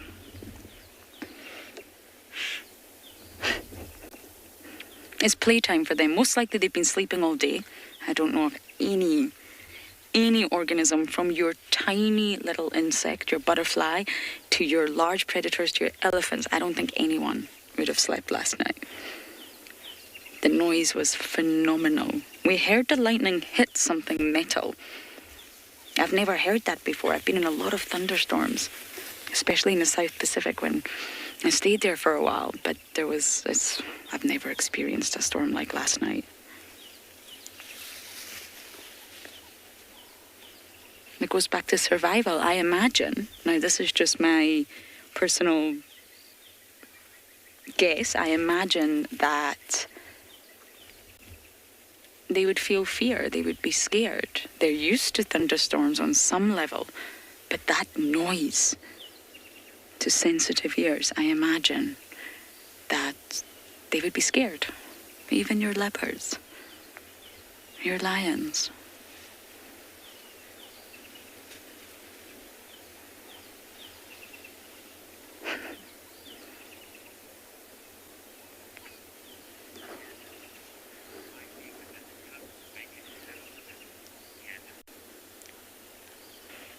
Candace? That's a difficult one. There's not actually a percentage. I really don't know what the likelihood. I know for leopards and lions there's various different percentages. There's various different percentages all across the world. However, for hyenas, I'm really not sure, but we did lose many cubs from last year. Plonk didn't make it. Swana didn't make it. There was a lot of loss. But I'm actually not sure what the survival rate is. Hopefully, all the cubs in this clan are going to make it.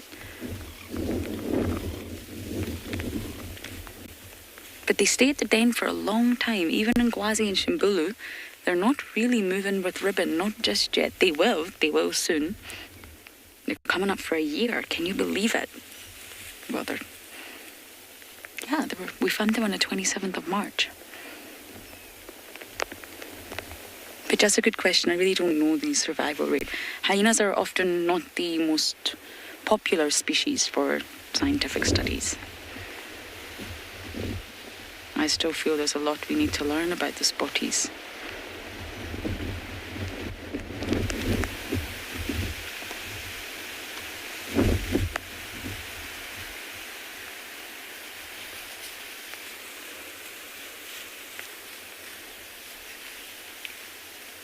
I really, really hope the other adults come. We can see how Ribbon's doing. I don't know if Tristan or Steve managed to spot Ribbon. I don't know how she's doing.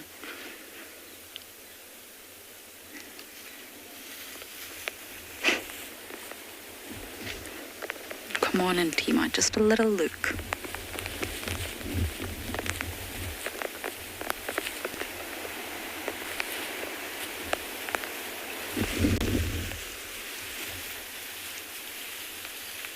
I think there's just one.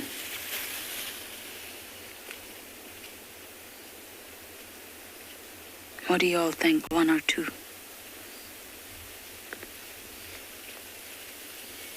What do you think, Seb? I think one. One, yeah, I think so too.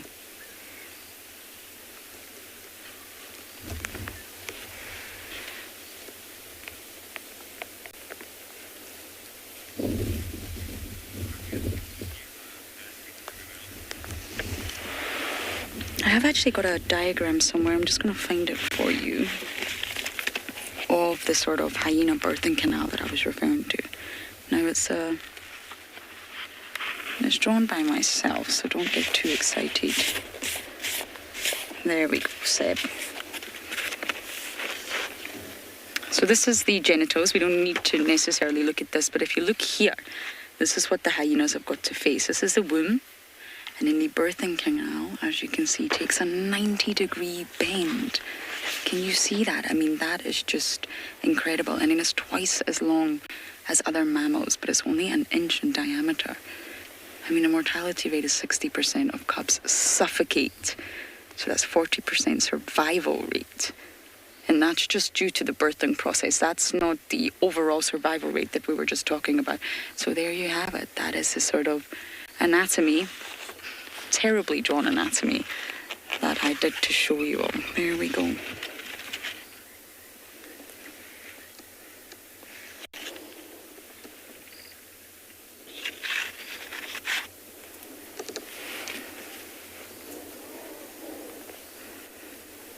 It's just remarkable to see them all together, different sizes, different colorations, different litters. Hart's pair are still the most aggressive, I find.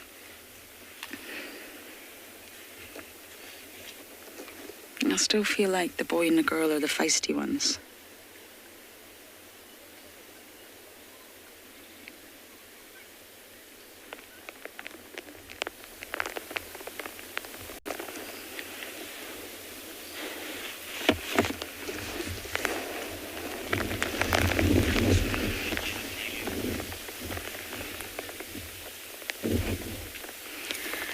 Bruce, you're asking, please explain how the hyena genitalia works. I'm going to get Jared just to elaborate on what you mean by that, how it works. And I'm also going to put my jacket on as we speak because it's chilly and it's raining, so bear with me. Okay, so Jared said, why do the females have a penis? They absolutely do not have a penis. It is not a penis in any way, shape, or form. It doesn't function as a penis, and there's no sperm production. So it's not a penis in any way. It is a pseudopenis. And the reason it's called a pseudopenis is just because it looks like one. So basically, when you sort of really take a closer look at hyenas, it's a hypertrophied clitoris, to be perfectly honest with you. I know that doesn't sound so pleasant, but that's exactly what it is. And they also have sort of fatty, bulbous pads at the back that resemble testicles, so maybe it's a pseudo-scrotum. And absolutely not testicles. And anyway, it's just fused labia. So it's fatty pads that resemble that. So there's no real understanding of why hyenas have evolved this way. There's lots of different theories, especially due to the fact that it's a matriarchal society. It's dominated by females. The males really don't have much of a say in a hyena clan, I'm afraid. They kind of just do as they're told. It's all about the female. And the anatomy really means that the females cannot be coerced into mating. So it's actually the female's choice. When she's ready to mate, when she's coming into estrus, she will signal to the male and the male will be ready. There's no sort of period of sperm production for the males. It's constant throughout their life, similar to humans. And therefore, whenever the female's ready, the male will mate. So she's in control, she's in charge. When she's coming into estrus, she will then let the male know through scent, various different signals, and then they will mate. And even when they mate, the genitalia is very, very difficult for the wind's spooking them a little bit. It's very difficult for them to mate. You can actually Google it. I know that sounds very bizarre to Google hyenas mating, but the male has to sort of squat on his back legs. It's very tricky. I don't quite know how they do it. And their genitals swell.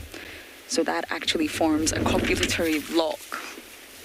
And they're not able to sort of pull apart so easy, and therefore it leaves them very, very vulnerable, which is why you often do not see hyenas mating. I think Isaac or possibly Tim had hyenas mating in the Masai Mara not so long ago, which is magical, but it's not often seen because it leaves them very vulnerable. If a pride of lions were to come along, they would not be able to anatomically separate. They have to wait until the swelling goes down. So I hope that answers your question. But in terms of the genitalia, it's not a penis. It's absolutely not. It's just a bizarre-looking female genitalia. There you have it. I used a lot of words in that last speech that I wouldn't normally use.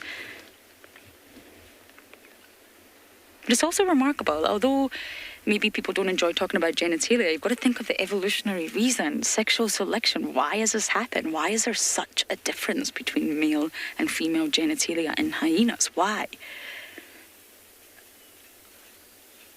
And I think it all comes down to the success of the spotted hyenas is built on the females.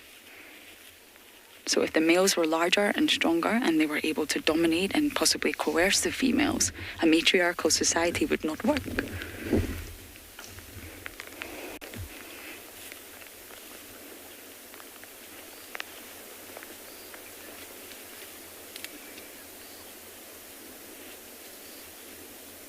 I don't know how many times I've sat at the entrance waiting for a cup to pop out.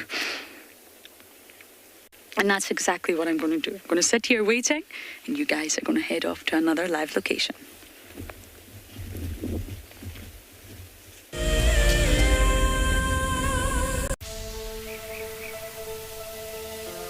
How insane is that animal? This is out of this world. Fantastic. Good, Mama. Wow, what a way to start off. Just such an incredible privilege to be out here. It just keeps on delivering. There you go, there you go. Heart is pumping right now. 3, 2, 1. You are live, you are live. Look at this, everybody.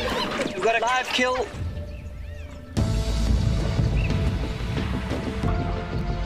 The cock's holding the tail. It's holding tight. Lucky wildebeest. There's nowhere to go. This is a disaster in the making.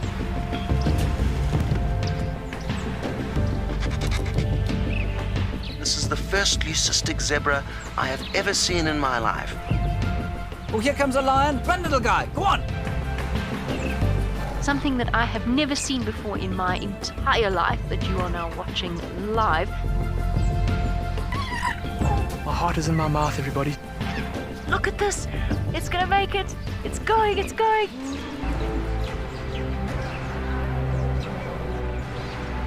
This is just too magical. Hi, little guys. That's great, isn't it?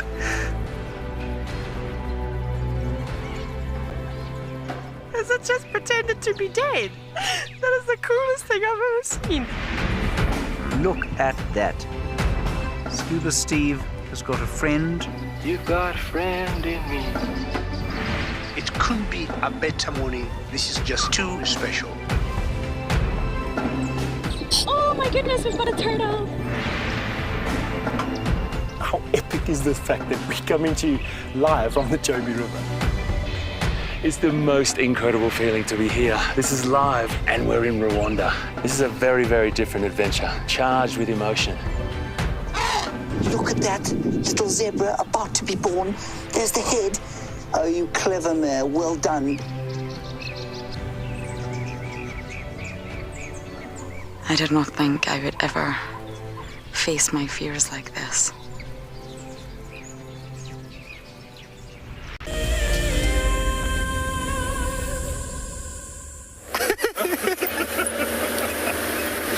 Welcome back to a very wet and rainy Djuma, everybody. Forgive our laughter there. I'm sure Jared will understand. Unfortunately, we had a little bit of a signal issue in the south, so we're now heading back up towards Buffelshoek and the western boundary. So we found tracks of a small herd of buffalo. The tracks that I saw coming in. Sorry, let me just turn this off. Okay, I don't need you to be loud. And they moved far, so I'll demonstrate for you where this group of buffalo has now gotten to. I don't think it's the same ones, and if it is, sorry about that, if it is, it's a different or a split-off herd, and I think maybe they've been hunted. So we found tracks over here of a small herd. Oh, this whole map is wet, and when it's wet it doesn't work. We had tracks over here, and they went straight through the middle, straight through here, back towards Treehouse Dam, and then we lost them in this sort of area here towards the south, but not a substantial herd of buffalo. And you see how far that is. Now, if you find a small group like that that's been moving, if it is part of the same herd, then there's very good chance that they've been hunted. Because as we've seen over the last few days, they're not moving very far. There's lots of youngsters. There's not that much force for them to go anywhere because there's food in abundance. There's availability of water everywhere.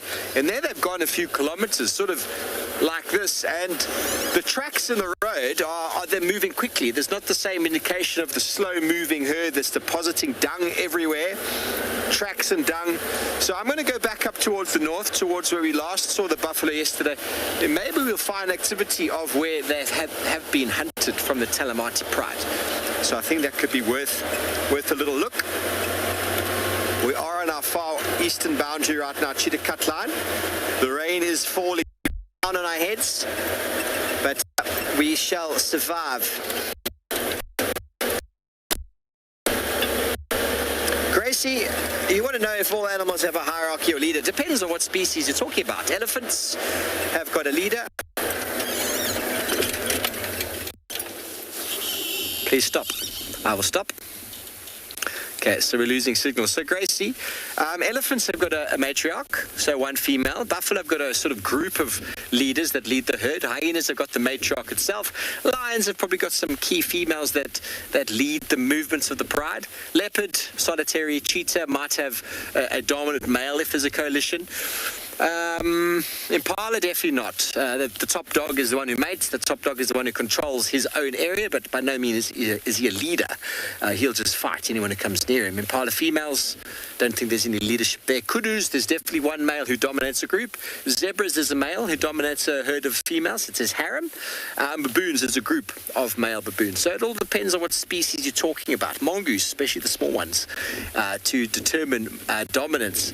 Two males will come together, like Dave and myself, and everyone watch, and we'll groom each other until one of us stops, and the one who stops loses. The one who keeps grooming is the winner, and then they get elected as the leader of the group. The one who can group the most efficiently. Isn't that amazing? The one who can groom and scratch. And if you've ever played with the mongoose, they are the most unbelievable creatures. They are so full of energy. I've had one trying to get into my shoe once. It wasn't very pleasant because it just would not let up. It was just unbelievable, little banded mongoose. Anyway, the rain is falling on our heads. Dave is starting to pull down the covers behind us, so I'm going to give him a hand, and while we do that, send you back up to Lauren and see if she's got another view of that small little hyena cub.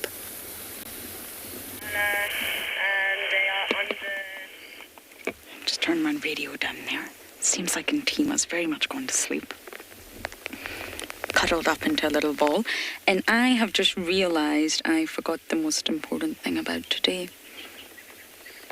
Seb, turn that camera around. I've got to say happy birthday to someone very important, and I forgot. I feel terrible. It's not my birthday. You're special, but this other person, they're special. There's someone very special out there who turned 5 today. His name is Hosanna. Happy birthday, Hosanna. Oh, happy birthday, Hosanna. Yay! Now, for those of you who have absolutely no idea who Hosanna is, he's a leopard. He was born here. He is the child of Tingana and Karula, the original queen of all leopards, and I forgot to say happy birthday. So there you go, I did it. Happy birthday, Hosanna. We all miss him dearly. I think all of us, Seb included, spent, I don't even know how many hours with this leopard. He grew up here, and it's his birthday. He dispersed, which is really normal, and it's exactly what hyena males do. So male leopards disperse and male hyenas disperse, generally speaking. They may stay, but if they do, it's very, very unusual to stay in your natal range. Why? It's all about reproduction. If Hosanna stayed here, not only was it his father's territory, Tingana, at the time, he's limited in his mating opportunities. He's related to a lot of the females around here. So it was time for him to disperse, set up his own territory, set up his own shop, and find new ladies. Mix up that gene pool. Although inbreeding does occur, it's not a good thing.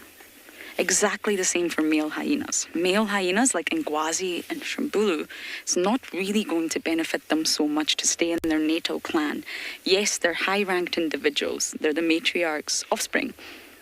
So they may get more access to food, they may get treated better because they're high-ranked. But at the end of the day, in terms of mating, most likely none of the females are going to want to mate with them. Unless it's a very, very low-ranked female and, well, she might not have much choice, shall we say. And it would far benefit them to disperse. So when it comes to males, especially of your predators, it benefits them to disperse, get a new area, set up their own shop, their own territory, and of course mate with a whole new gene pool of ladies. The actual percentage for hyenas is 97% versus 3. So they say that 97% of all males disperse and 3% stay within their natal grounds. And it's normally the higher rankers that stay, just like Shambulu or Ngwazi, because they are high ranked. They will be treated well. They are the matriarch's offspring. Maybe if they want a lady-free life, they might stay. But that's the percentage, 97% versus 3%.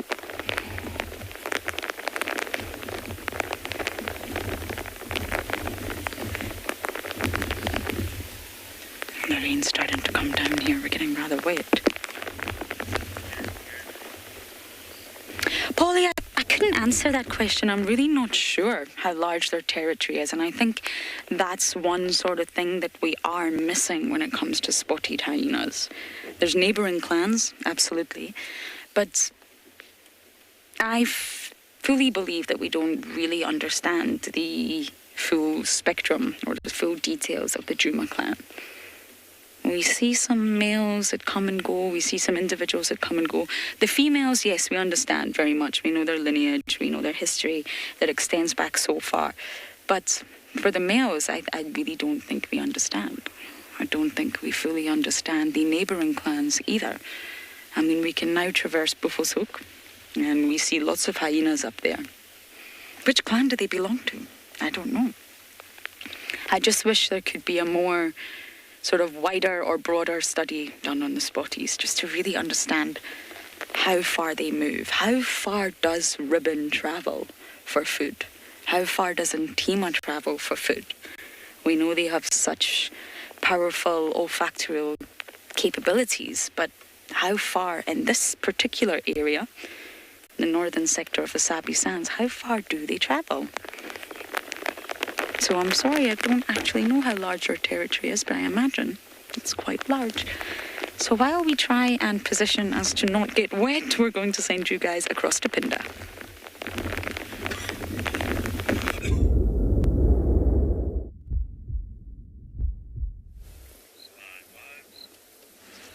Welcome back, everybody.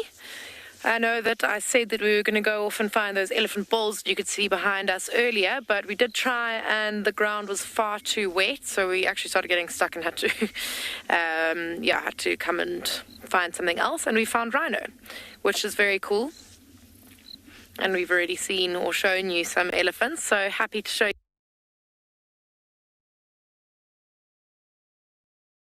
Already seen or shown you some elephants, so happy to show you. Already seen or shown you some elephants, so happy to show you.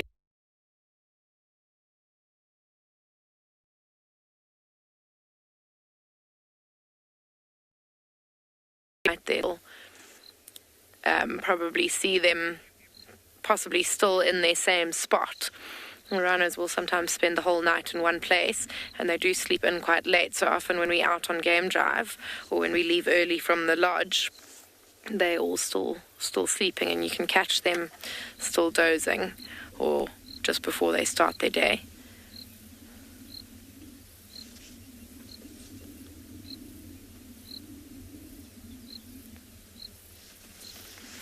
I wasn't able to see whether that one that lay down was a male or female, but it looked about the same size as the mother that you can see most of at the moment, so it's possible that it was just another female that's maybe joined up with this mother and calf, or it could be a young male that's following them around. The number of situations that it could be. White rhino are quite a lot more social than black rhinos. Black rhinos you'll only see, well, more often than not, it'll just be the mother and her calf without any extra add-ons. Sometimes you do see maybe a satellite calf, which I think we've spoken about a couple of times, but just to explain to those who don't know, a satellite calf is a calf that is not or doesn't belong to the mother. So, for example, if this larger rhino was a satellite calf, it wouldn't belong to this rhino mother. The calf that we saw would belong to the mother, and then that extra rhino would just be kind of joining on for company, or if it feels, maybe it's feeling a little bit lonely, maybe it recently got weaned from its mother, and it would then join up with the mother and other calf for company and for protection. So that does happen with black rhinos as well, but you won't necessarily find a crash of black rhinos. A crash is a collective noun for a group of rhinos. Black rhinos, you'll see them either male and female, where they're mating, or a cow and calf, possibly a cow calf and a satellite calf, and that's about as big as the groups of black rhino get. With white rhino, you can sometimes see groups of up to 8 or 9. I've actually seen in this exact area, maybe 100 meters from where we are, biggest group I've ever seen together. I counted 21 rhinos altogether, which is pretty flipping ridiculous. We are very lucky on Phinda to have quite a lot of white rhinos, and it was during winter, so all the watering holes had dried up, and there was just one watering hole that was being used, or that had a little bit of water left in it, and that's where all the rhinos were. It wasn't exactly like one group all together, it was like a few groups, but like in one area I could count 21 rhinos, and all pretty close together. It was a very small little pan system that they were drinking from. But I mean, what a privilege to be able to see that many rhinos all together when they're actually so endangered. And in most places you really, really struggle to see rhinos. I'm just going to move forward a little bit so that we can maybe see, if our car allows it, see the one lying down. Okay, I'm going to move forward a little bit and see if we can see the rest of, the other rhino, but we'll send you over to Ngala while I'm trying to get my vehicle to start.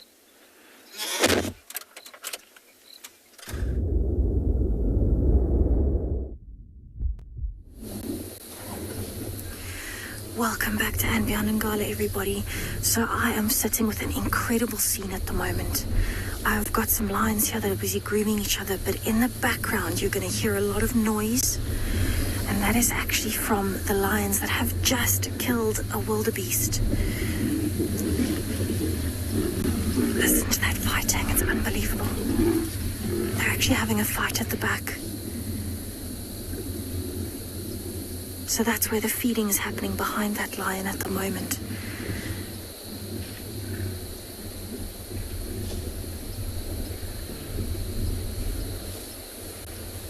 And this looks like a whole lot of sub-adult lions, maybe 1 or 2 adults. And what I'm thinking is it might actually be the Birmingham Breakaway Pride. So part of the pride that actually broke away from the Birmingham Pride a good few years ago. So they're definitely having a bit of a fight at the moment. You can see that the younger lions are the ones that are actually moving off. And that's because there's probably quite a dominant, maybe a bigger male or bigger female that might be at the carcass. That one's actually got a piece of meat. Managed to take, I think it's a piece of the leg almost. And so everyone's kind of just trying to take what they can right now and move with it to avoid the fighting. But literally everywhere I look right now, there's lions.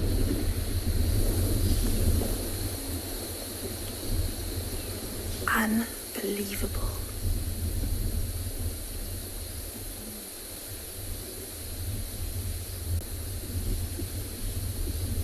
So it's perfect hunting conditions for them. So I'm really, really happy that they actually managed to get something today. Because it is nice and windy, it's cool. And so I don't think the wildebeest even knew they were coming. You can hear crunching of bones in the background. And some growling again.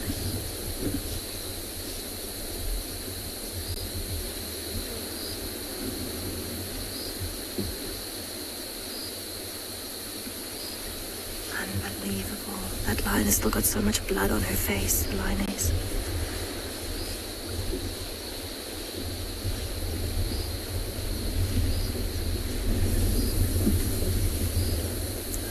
Bobby, they are truly spectacular sounds today.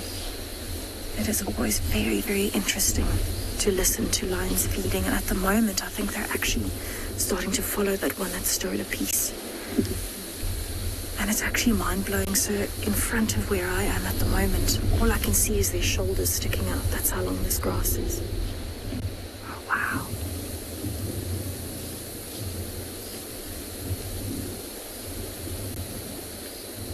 So this is when the true ferocity of a lion really comes out, when you can hear how vicious they are over a carcass.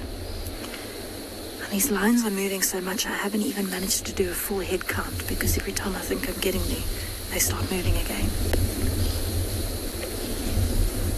So you can actually see just in front of me here, there's actually 3 there, not even 2. There's 3 there in this long grass. And they've gone to that one that's still busy eating and stole a piece.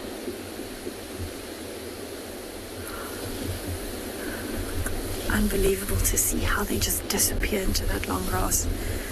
There you can just see some heads sticking out now. That's the one that stole the piece earlier. And they keep looking back towards where the carcass is to see if they can maybe steal some more. But I think there's so much action going on there at the moment that they're actually probably a little bit nervous. I can hear the crunching now.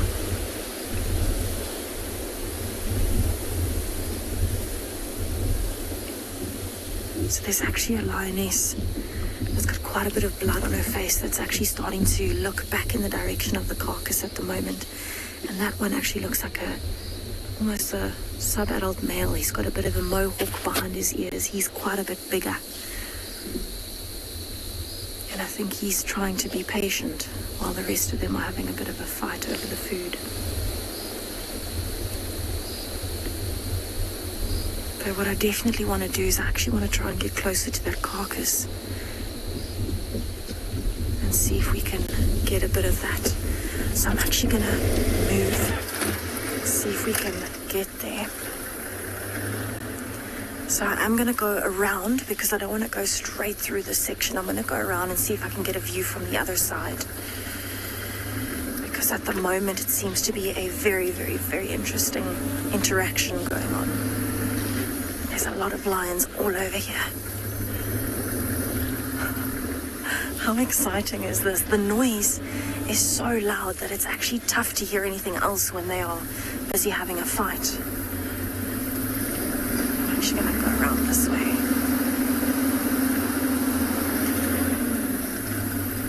Unbelievable. So we have got some guest vehicles in here at the moment as well. And we are just hoping that we get a decent view from the side. The grass is so long at the moment. We're actually not sure if we will get a decent view. I think we might though.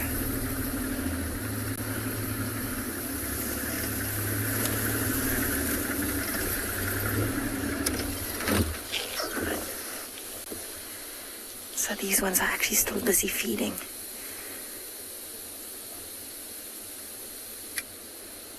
There we go.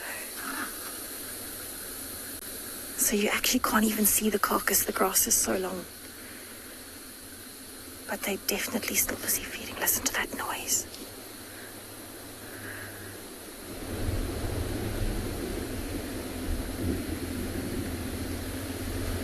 There's actually some more of the lions that are coming back, so we might actually get some more action from the right-hand side. I can see another one coming back in. And see her walking through. And actually quite a few of them are coming back now as well. So just behind my head over there. There you can see. Oh, we might have some more fighting.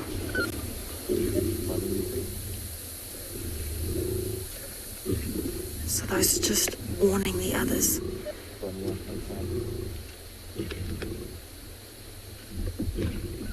Listen to that crunching and growling.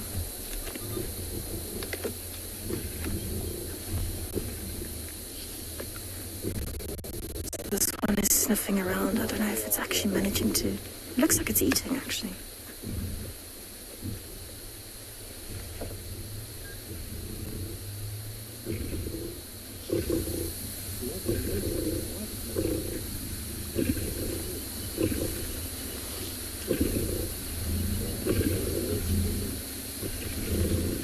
That sound is mind-blowing.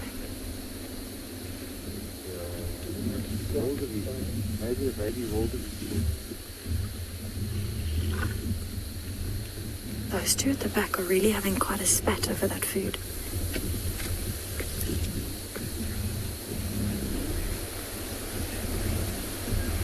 Anna Marie, absolutely. It is incredible to hear that growling. And yes, I definitely think they were quite hungry. What I'm thinking is because they're not all feeding at the same time, they might have actually killed a young wildebeest instead of an adult. And so maybe that's why there is so much growling. Because you can imagine for them it might be quite difficult to feed everybody. There we go.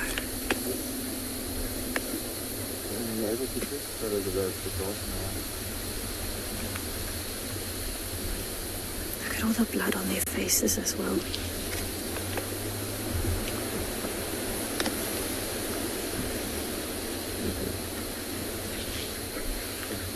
So you can tell a lot about these lions from their body language now that they're feeding. Have a look how all of their ears are actually angled backwards. And that's because as soon as they go into a feeding position, they're immediately on guard, but they're also extra protective of the carcass, not necessarily of the others. And so whenever they're getting grumpy with each other, they flatten those ears backwards.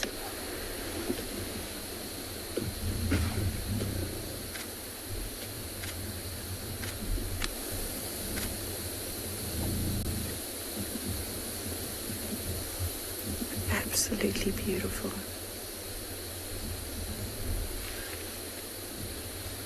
So it seems as time is going on, more and more of them are actually coming back towards the area of the carcass. And there seems to be a lot of sub-adult males here, which is quite unusual. It's amazing to see that so many have actually gotten to this age. There you can see his mane starting.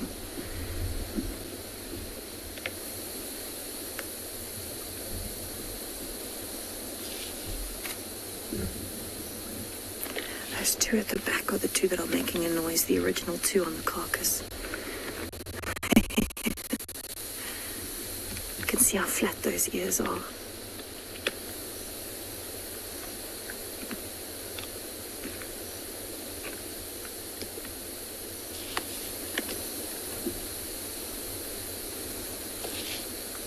Another sub-adult at the back, another male.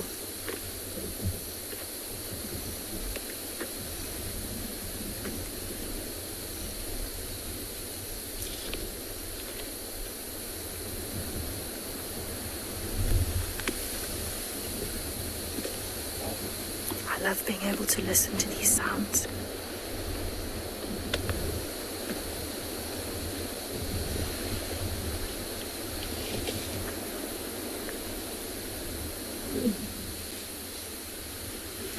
I can actually hear some contact calling. That's why that lioness looked up. I can hear some contact calling coming from my right. So I think there might be another one. Yeah, there we go. That one's calling.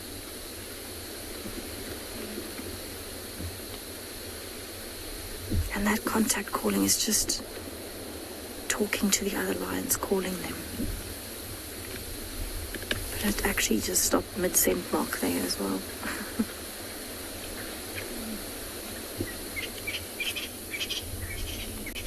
Amazing how long that grass is.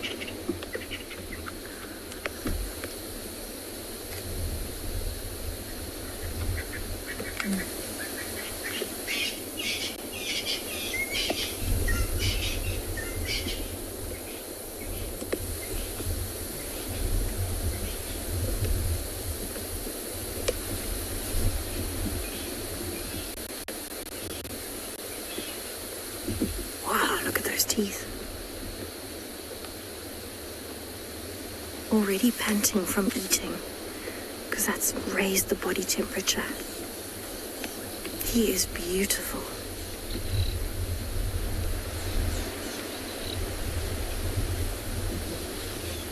There's quite a lot of movement happening here, which is quite unusual at this time of the day, but again, we're very, very lucky because of the weather.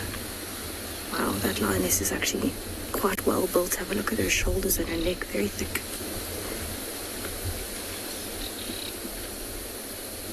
Still looking for more food.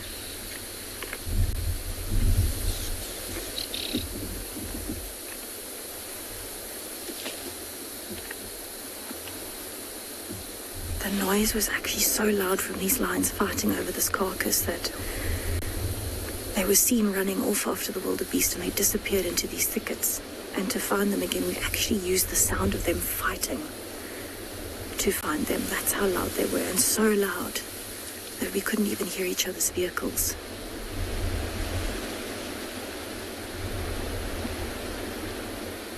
I think there's at least 8 lions here.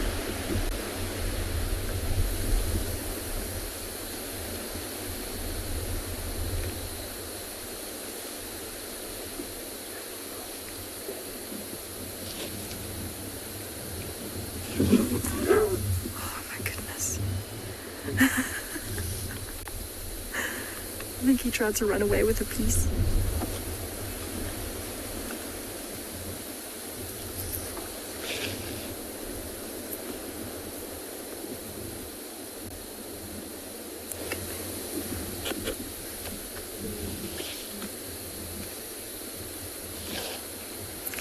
Jerome, I haven't managed to get a full head count yet. They are moving around so much, it's actually quite tough. But I think there are at least 8. And they all look like they're sub-adult to adult lions. But here feeding at the moment we have 6. And then there was still another 2, or 3 actually that moved off to the side, but 2 that came back. So I think there is still one that is off, that managed to steal that little tidbit. But it is a beautiful pride of lions. They're all in excellent condition.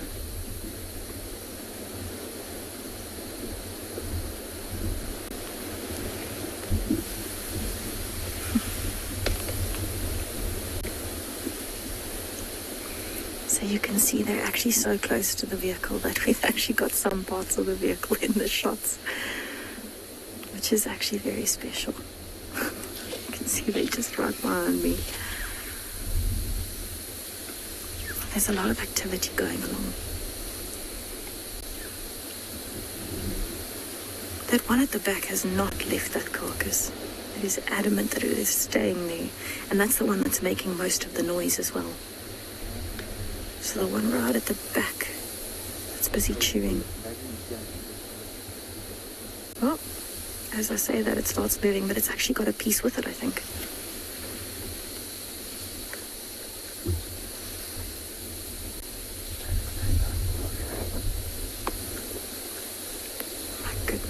Also got a piece there, like a piece of leg.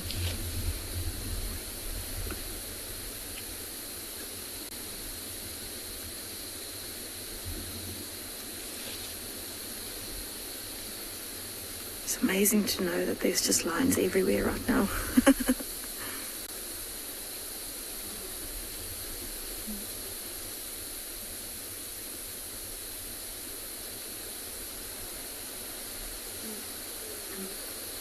Quite a bit of contact calling starting again. I'm starting to wonder if maybe this is just part of a pride and maybe some more adults are somewhere else, and maybe that's why some of the younger sub-adults are contact calling.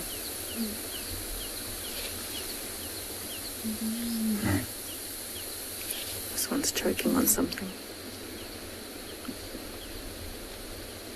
Look at that young male in the background, his mane's starting to grow.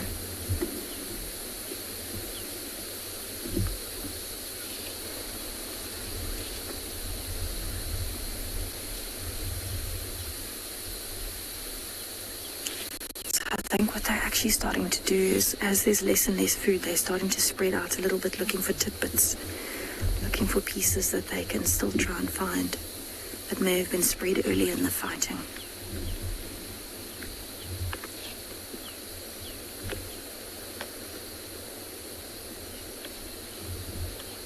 So I think I might actually try and move around a little bit again and see if we can get a slightly different angle. If we can see if there is anything actually left of this carcass.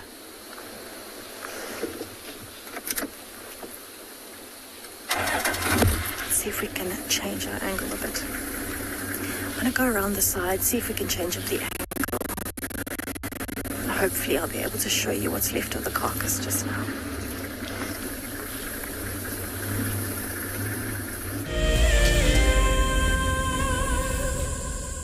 Imagine having your own secluded African bush home where you and your friends can enjoy the ultimate safari experience. If you sign up to be a Wild Earth Explorer, this could become a reality. Tumbeta House is located in the heart of Djuma Private Game Reserve, the home of Wild Earth. You could win a chance to stay at this intimate wilderness retreat, offering you the rare and highly sought-after privilege of your own home in the bush. The prize includes 3 nights for 6 people and includes daily game drives, a chance to see the Wild Earth Camp, and have dinner with one of our guides. Sign up to be a Wild Earth Explorer before the end of February 2021, and you could be heading to Djuma, the place that we call home. Available dates are limited, so terms and conditions apply. Something very, very interesting. I didn't plan this, but this is a scene rarely seen. This is what we call a journey of giraffe. So beautiful.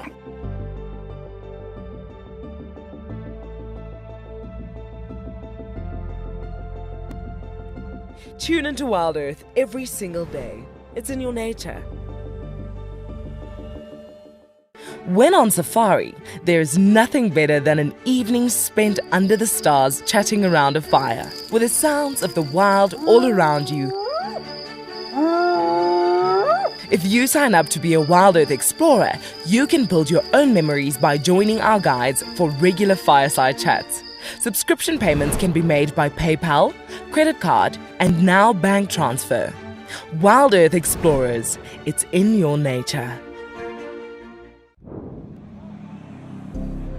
In a world full of upheaval, we all need a quiet and safe space to breathe. A place where anxiety and stress don't exist. A place where life carries on as normal. Escape to nature with Wild Earth.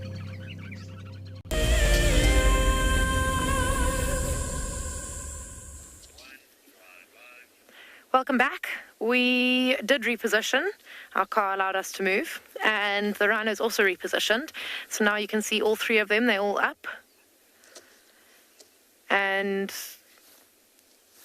yeah, we can actually see now that one on the right-hand side is a bit smaller. So it is still a calf, it's not fully grown yet, and it is a male. So I think that what I said earlier about the satellite calf, I think that's what we're seeing here. It's quite an old calf. I suppose I won't call it a calf. In fact, I think it's more close to a sub-adult. But you see that it is a male. Well, I can tell that it's male, but you can see that it's smaller than the female, meaning that it is obviously not fully grown yet. Males will generally be much bigger than the females. So yeah, and the mother won't really be too bothered about chasing him away yet because he's probably not quite at the stage where he'll want to mate, and he's also not a threat to that other calf. It's possible it's even one of her older calves that's rejoined.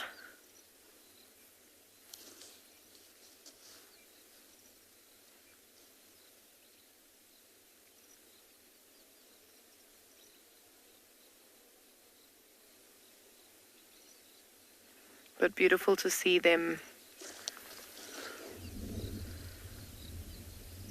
all together like this.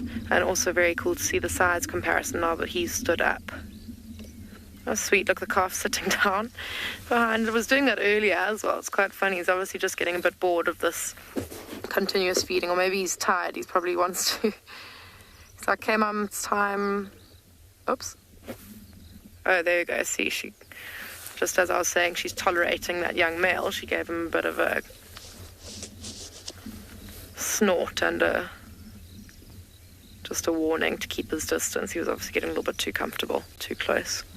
And then with the mother acting that way, the little calf leapt up as well. There's the calf sticking his head out from behind the mum. Sat down again. Yeah, he's definitely ready for bed.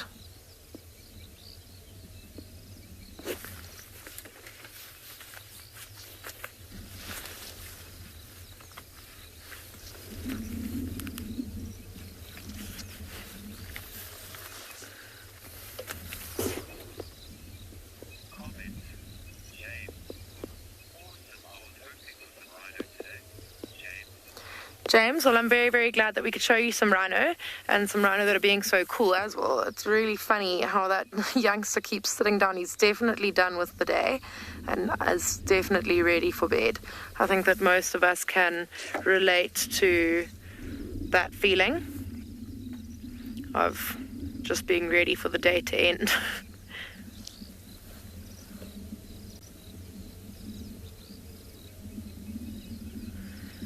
And you can see also he's just got the one horn at the front of his face. He doesn't have that second horn behind the first horn, which the mother and that older or that sub-adult do have. So this calf is around 1 year old, maybe a little bit below. At about 1 year is when they start to grow that second horn. Oh, getting out of the way of the older animal.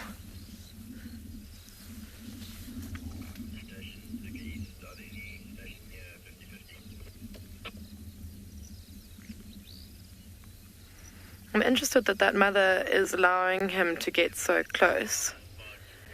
I mean, she did give him one warning, but he's definitely pushing the boundaries. He's right up close with her.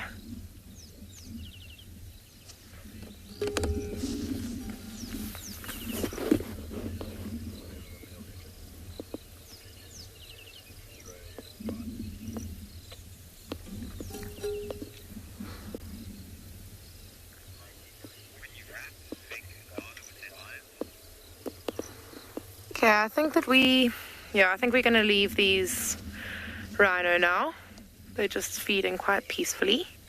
We might go off and start looking for some of the nocturnal animals as it starts to get a little bit darker. But for now, we'll send you over to Ngala and their lions, which I hear are being very, very cool.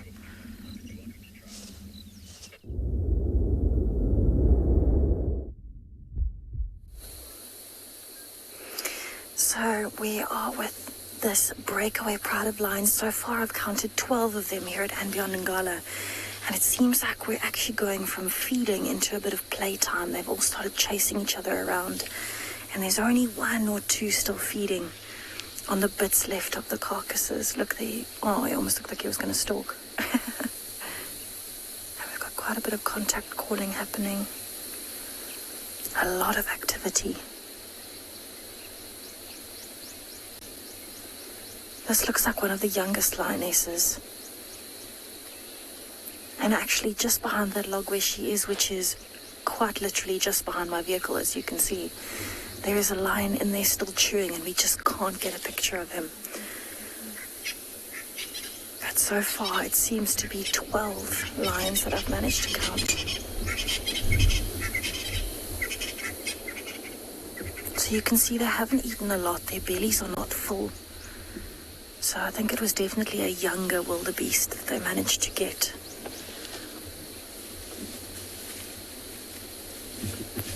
Got a little bit of playing happening here. Everybody's stalking each other and playing.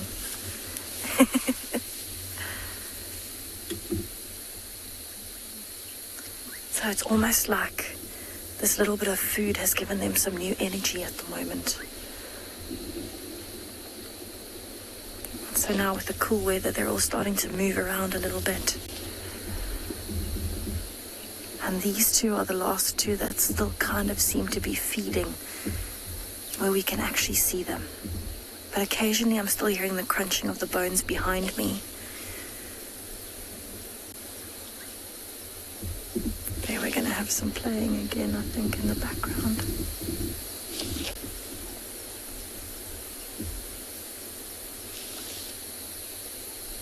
So you can see the one is actually feeding, the other one looks like it's looking around.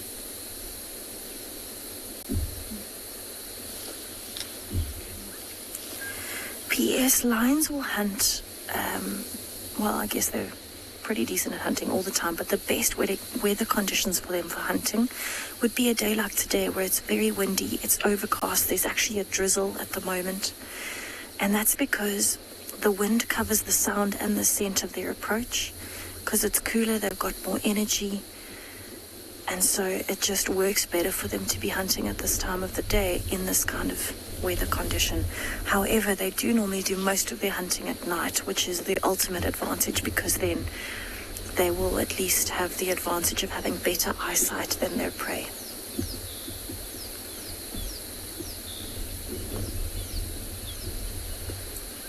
So it seems like they're almost starting to move one after the other in the same direction, and that is directly towards our eastern boundary at the moment. So they might actually pop out on that boundary sometime soon, and literally just behind us here, just behind that log, occasionally you'll see some movement. And there is a lion that is still feeding here. But what I might have to do is actually reposition, see if we can find the other ones. I've just noticed one lion is still in the grass there, just peeking its nose out at us, watching us. Have a look there. So that's actually what a lion would look like when it's stalking. If you can imagine that you're that wildebeest or that zebra, the lion just poking out over the top of the grass is an amazing way for them to keep themselves hidden but still have enough visual aid through the grass, so enough eyesight. And it's actually just noticed the other one moving, that's why it's looked up. So there's one coming over from the last little bit of the carcass, looking very hot and tired with all that heavy panting. Can you hear that chewing? That is literally happening behind my right tire.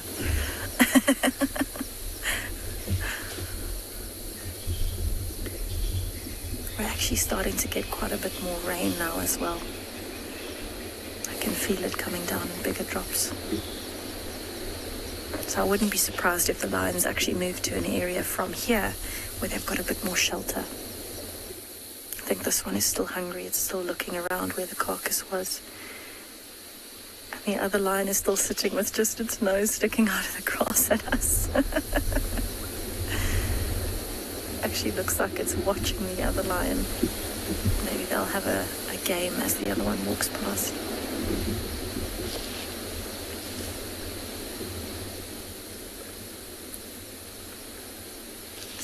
Definitely amazing to see them looking so healthy at the moment.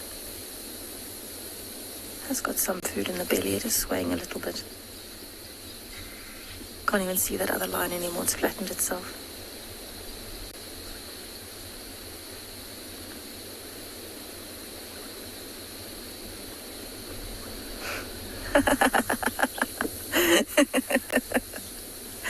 That was cute. You could actually see the moment that lion realized the other one was there and got a fright as it jumped. I'm going to move forward for you though, since we have no view of any lions here. Let's see if we can move around to where they are playing at the moment. Maybe we might find some remnants of the carcass to show you here.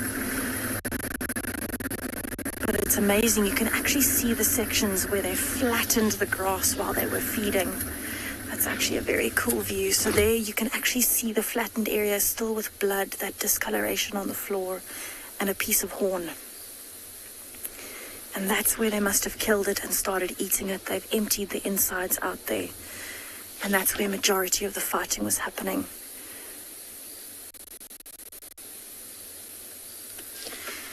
So I wouldn't be surprised if all of this commotion brings in some hyenas to this area, but what I'm going to do while I try and find them again while they're on their way to the eastern boundary, I'm going to send you Lauren with her hyena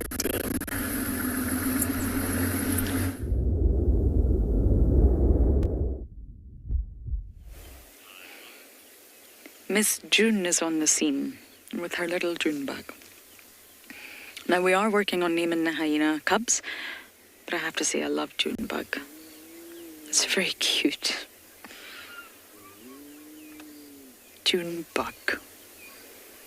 I don't quite know who came up with it, but I love it. And Tima's still here at the entrance. She left. She came back again. And it's very sweet how she's being as a first-time mom and being very attentive. Now, I stole one of your screenshots from social media because as the action happened, I, of course, cannot freeze that in my brain or press pause. So I have stolen a screenshot. You're welcome to send them on through, any that you have of the little cub. And it looks quite young. It does look, I would say, and I'm massively guessing here, around that 4-week mark. But I need to...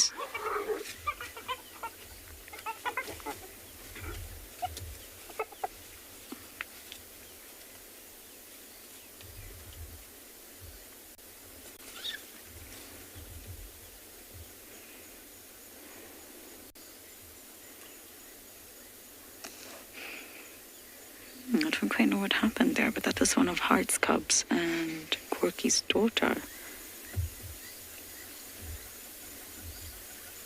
Did you just get annoyed there, June? Huh? Now you've got to go and find your baby.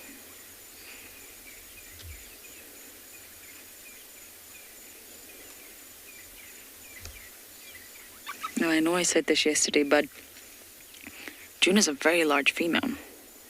She's huge, and that belly, my goodness, I do not know what June had for dinner tonight, but it was something very large.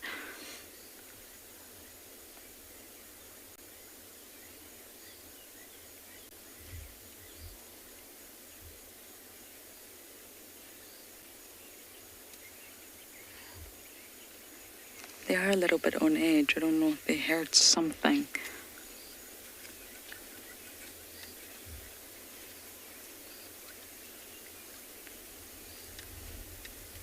June, come back.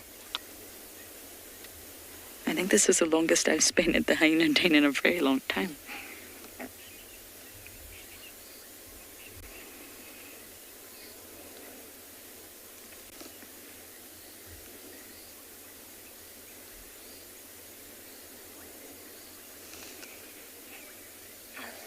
Your mommy's looking for you. Go on to mom.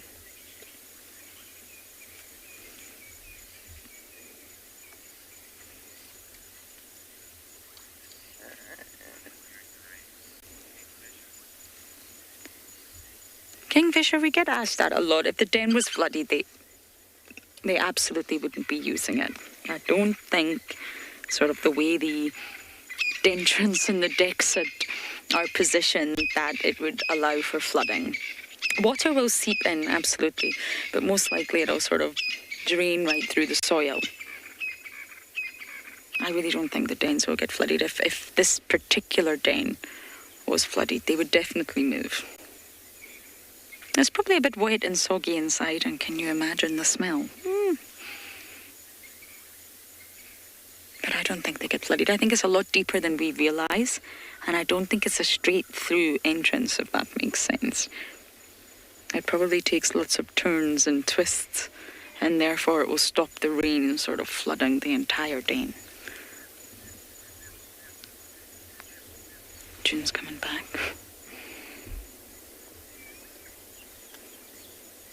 It's interesting to see June and Intima because June's a much bigger adult than Intima. But Intima ranks higher than June. But it's nice to see them interact and there's no aggression. Intima's I find her quite a relaxed female. That might change though now that she's a mother. She's coming. She's incoming.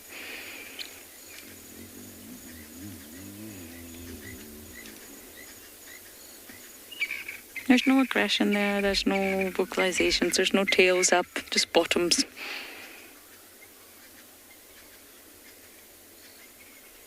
I think June's getting to meet someone special here.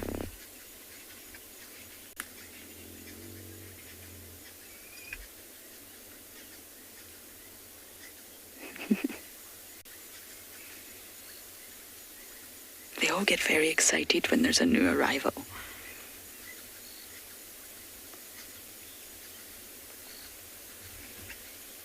And it's interesting how they all understand who the mother is of the cubs, how they all recognize the cubs. It's mostly through scent, of course.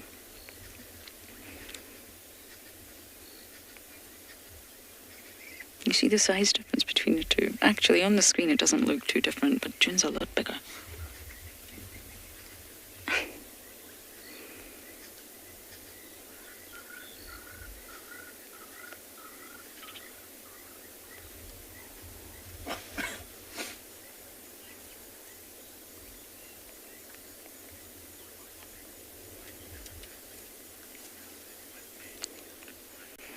Hyena boy! What a name. I love it. I hope you like hyenas just as much as I do. Hyena boy. Yes, far too many cubs. I'm a little bit worried about when they all get names and I've got to try and remember them all. There's just cubs everywhere, spots everywhere. Oh. Hearts. You see the aggression there? Did you just see one of Heart's pair bite June?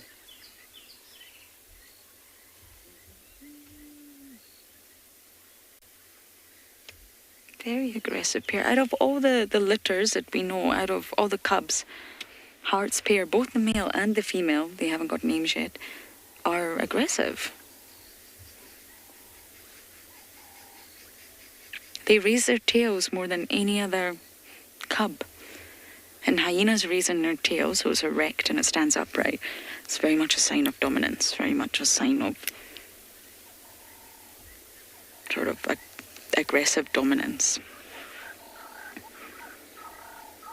And Tima's left.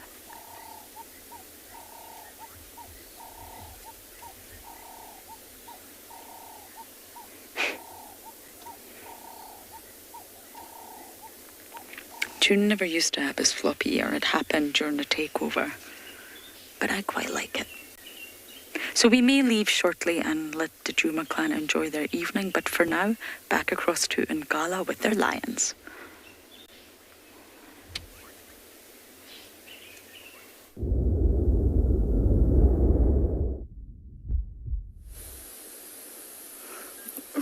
Welcome back to some relaxing lions here at and Beyond Ngala. They seem to be chasing each other every now and then.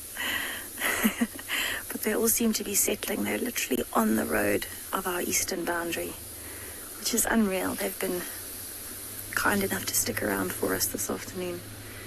And there's a lot of spare energy at the moment. They definitely haven't eaten enough that they would be sleeping.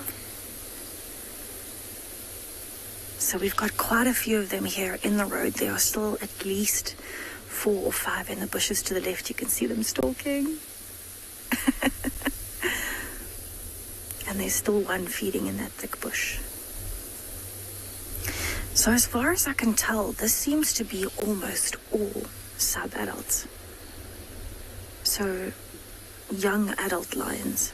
And I think that's why there's also so much energy. Oh, sweet. Grooming each other. So I would say these range from just over 2 years to just under 3 years. And it is now properly grooming time.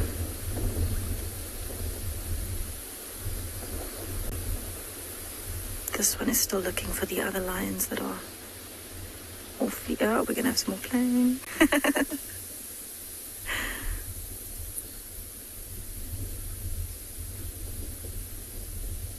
So my count has actually gone up. I've counted 14 now. I think when they were all in and out of the bushes, it was so hard to keep track of them. And now that they're actually more still, it's been a bit easier to count.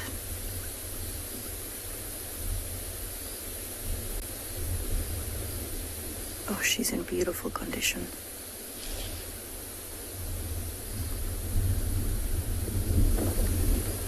We've got some more lions coming over from the left now. And I think that one that's just laid down is going to start stalking him.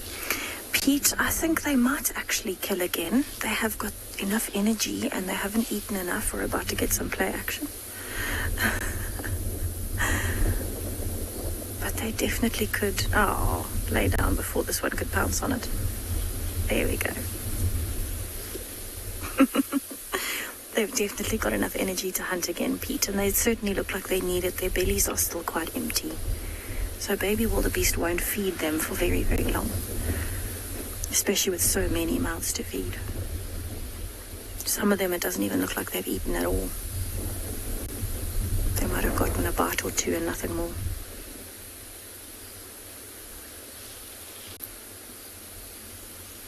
There's still contact calling coming from the bush. So I think there's still some that are maybe a little younger, maybe just on 2 years old, that are calling.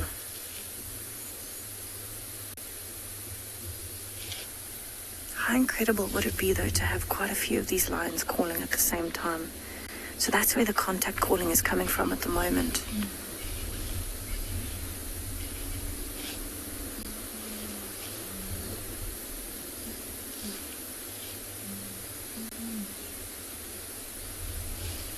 And they're still kind of at that young age now where the contact calling is, it almost still sounds like when they were very, very young. It's a very moany contact call. Soft and almost desperate sounding. It's one of my favorite sounds that a lion can make, is those moaning contact calls. But it almost seems like they're all starting to get up and look around now with where they want to go. Maybe wanting to follow this lioness that's hiding behind the bushes there, going towards the contact calling.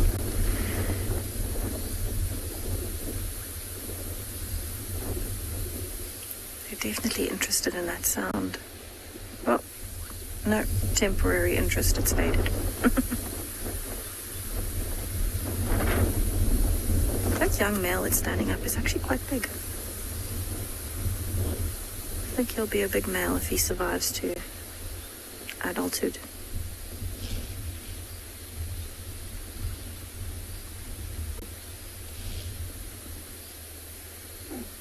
It's incredible to see how easily they disappear. If we drove past here and there wasn't any noise, you wouldn't notice these lions once they're off the road.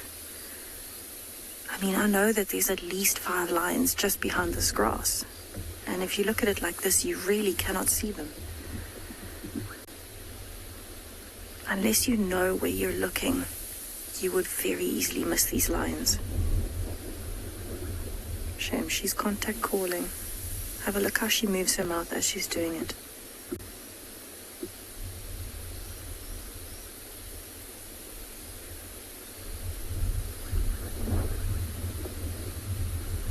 Oh, it's actually a young male. That's unusual. He's definitely heard something. So what might have happened, and what I'm thinking here is, with so many sub-adults, I wouldn't be surprised if the main part of the pride has actually started moving away from them, or these sub-adults have started moving away from the main part of the pride. And so that might be why they're still consistently contact calling. Maybe they're not used to being without all of the adults anymore. And we know that there are new cubs in this pride. There are 2 lionesses that have given birth. There are around 7 new little cubs in this pride. They're around 3 to 4 months old now. And so with the numbers growing, it would make sense that the pride starts to split up when there are so many mouths to feed. And it's amazing, actually, with the storm coming in now, the clouds are getting quite a lot darker. And it's unbelievable to see how much darker it has gotten in the last 2 minutes. Kate, yes, I have seen a live kill before. I've been very, very lucky. I've actually seen a number of them, which is a blessing, an absolute blessing for me to see. But I've seen lions making kills. I have seen leopards making kills. I've seen wild dogs. More than anything, I've seen wild dogs making kills. But I think, yeah, my favorite live kills to see are definitely the wild dogs. Although lions, it's always very interesting to watch the teamwork and the tactics that goes into it. And just how powerful they are. I've seen them hunting giraffes. I've seen them hunting buffaloes, wildebeest, zebra. It's been absolutely wonderful to experience.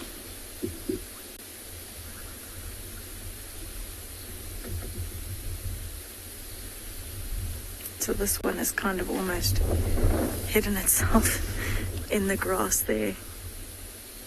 And there's another one hidden just to the right that you can almost only just see the snout. There's some tails. They must be playing. Coming back onto the road as well. Oh, we've got a lot of playing happening now. Everybody's wanting to tackle each other.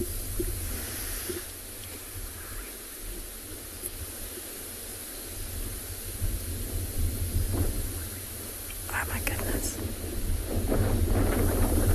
It's actually a young lion and a young lioness playing.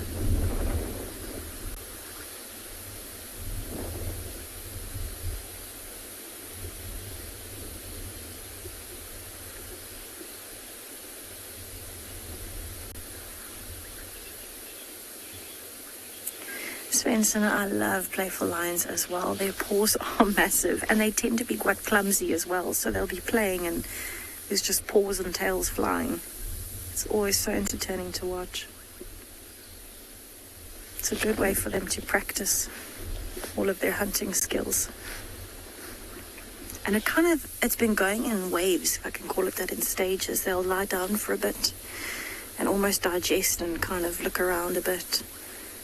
And then one will start getting playful and then a few of the others start joining in and then there's a bit of rough and tumble. And then they all come back to the road and lie down and groom and relax again.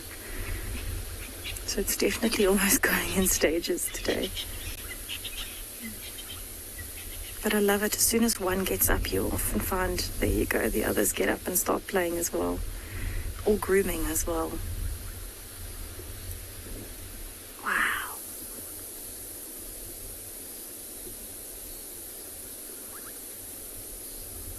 Thinking mid-play.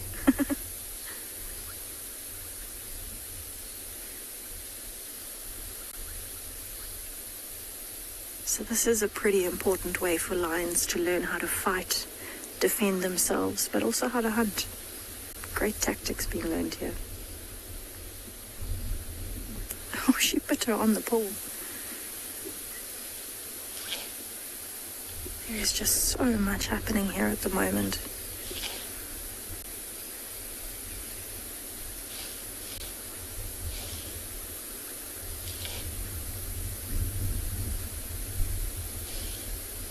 They all seem to be playing and stalking each other. There's like almost groups of them playing. Look at that one, it just kicked the other one in the face.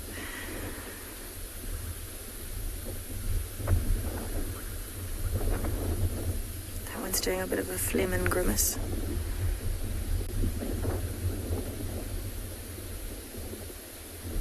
She's busy smelling the air. Maybe she's also a bit unhappy. She looks like an adult. She doesn't look like a sub-adult. She looks quite a bit bigger. She also doesn't have many spots on her legs anymore, and she's got some scarring on her, which makes me think she's a little bit older than the others. You can also see by the way she's built, she's got that very distinct built muscle in the shoulders, but also up the side of her rib cage.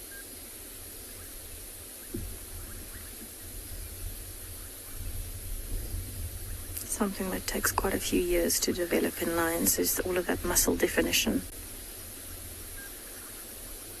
So I think I'm definitely going to spend a little bit more time here and just see what happens as they start becoming more active, and maybe they'll cross over the eastern boundary. But what a lovely evening to be sitting here with lions.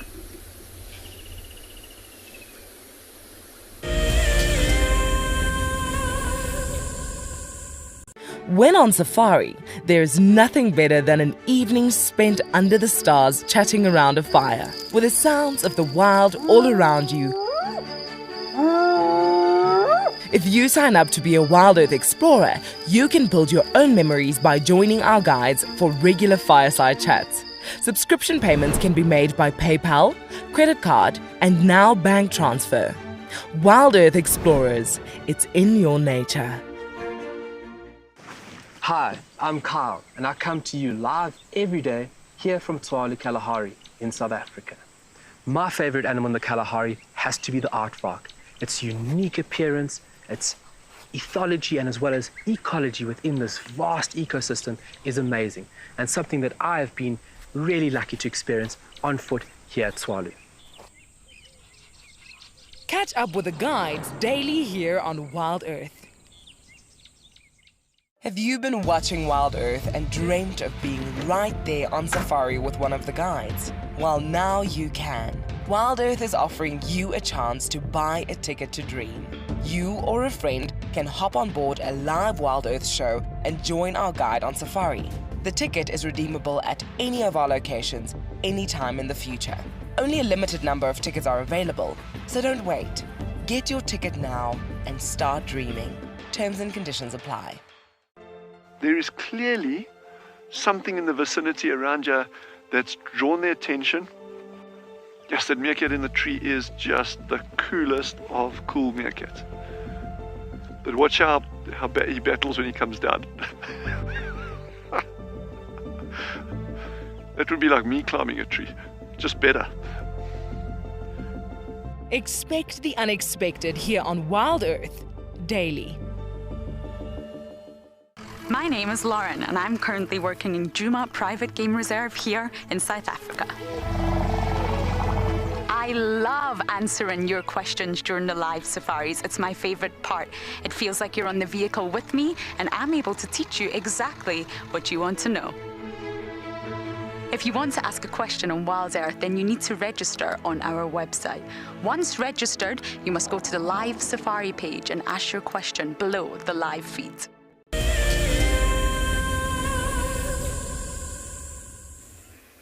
We left the den and we came to quarantine, and look what we found. We're already in infrared and it's only 6:45 here in Djuma. And that's quite early. But of course, there's no ambient light. Couldn't take any nice photos of the hyenas either. They're too noisy. It's very overcast, but luckily the sort of drizzle of rain has stopped. And it's so lovely to see elephants. But I must say, I only see 2. Do you see any more, Seb? No, I only see 2. Which is rather unusual, unless the rest of the herd are behind us or just around the corner. But of course, to see 2 elephants, a female and a youngster, is quite unusual. But I could smell them all the way down Philemon's Dip. The fresh dung.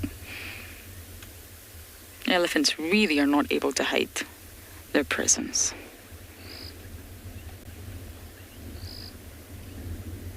Loving every single minute of marula season, I imagine. That'll supplement their diet quite nicely. But each species will have a different vitamin requirement. What we need as humans will not be the same as what other animals require. I mean, we take supplements galore, and I'm talking about myself here. I'm terrible. I cannot walk past a shop and not buy some fancy supplement. But it's not like that for animals. They get mostly everything their body requires in terms of nutrition from what they eat. And if they are lacking intrinsically, biologically, they will know that. And that's why you will find some giraffes eating soil, geophagia, or gnawing on bones, osteophagia. That's why butterflies, as I mentioned earlier, they will sometimes drink blood. That's not their diet, but there's obviously something in blood that their body requires, some mineral that their body needs. You don't really come across a vitamin-deficient elephant. And then when you think of the cats, their body synthesizes their own vitamin C. They don't ever need to eat fruit or marulas or anything for vitamin C, ascorbic acid, because their body can synthesize that. Not all organisms can do that. So every species is different. And of course it's summer. So for elephants,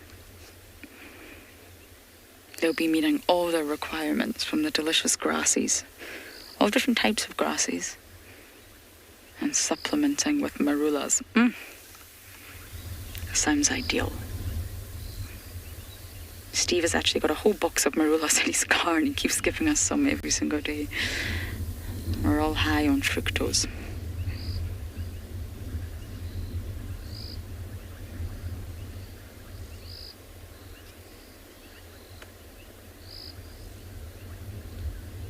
There's nothing quite like an elephant on quarantine sighting.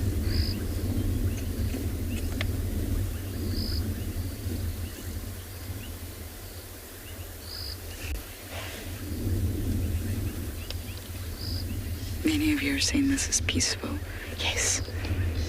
It's coming to the end of the evening, the end of the drive. We come across 2 elephants after such wonderful news today, an emotional drive, for me at least. I haven't seen my family in so long now, I guess. I see the Juma clan as family. Why not? No, I'm joking, but it was emotional to see a newborn, new life, a new addition to the clan. This is very sweet. I think this is mother and offspring. Do you know what, Seb? Let's drive a little bit closer. I haven't seen a leopard since being back yet, but my focus, of course, has been on the hyenas and on Tima. But it wouldn't surprise me if we saw a leopard. Quarantine is a perfect place, especially when the weather's like this. Okay, Seb, tell me when. I'm not very good at judging with the rain roof on. What about now? Yeah, that's fine. Okay. It really does appear there's only 2 elephants. But of course, elephants can communicate in such a variety of ways that if they have separated from the herd, it's not a problem. It's not the end of the world. They can be communicating to the herd right now, and we would never know. It's completely out with our hearing range, and it's called seismic communication. Something we can only really try to get our head around.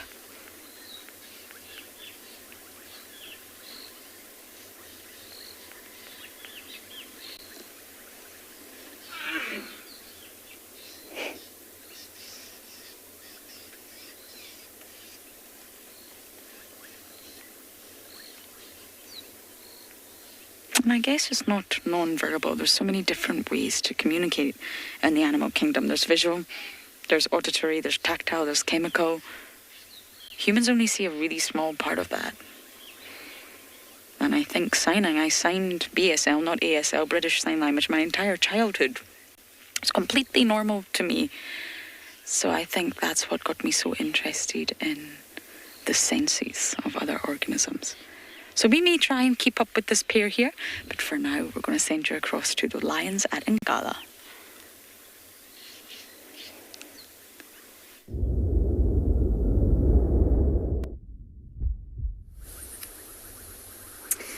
Welcome back to and Beyond Ngala, where we have all of the lions now lying along the road, staring at some impalas that are across the clearing on the other side. And now I've finally managed to get a full head count, and we have 14 lions here. 2 on the right in the bush, 2 young males together. And then kind of going all the way up the road, the rest of the pride. And there's actually quite a few in that clump at the end. You could only see 2 at the moment, but there's actually a 3rd one lying behind. That's flat on the ground.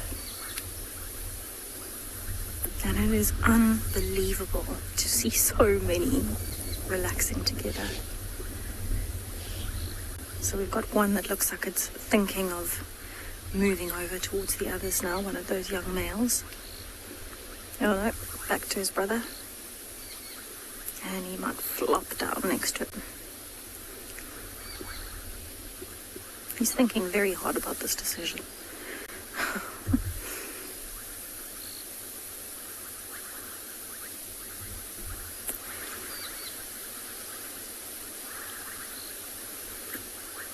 Listen to all the frogs that have started calling in the background.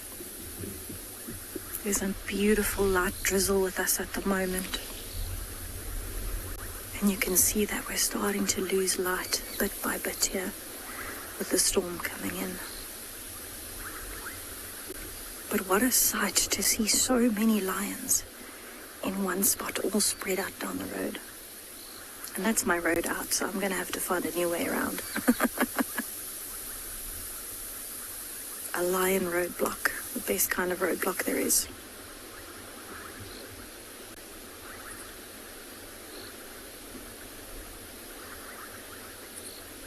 They all seem to have heard something. Oh, I can hear lions calling. Properly calling from behind me in the distance.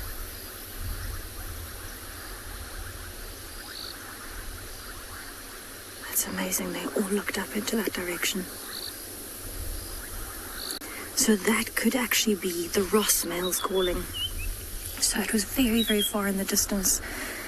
And look how they've all started moving. I think it might have been the Ross males calling, and they're the dominant pride here.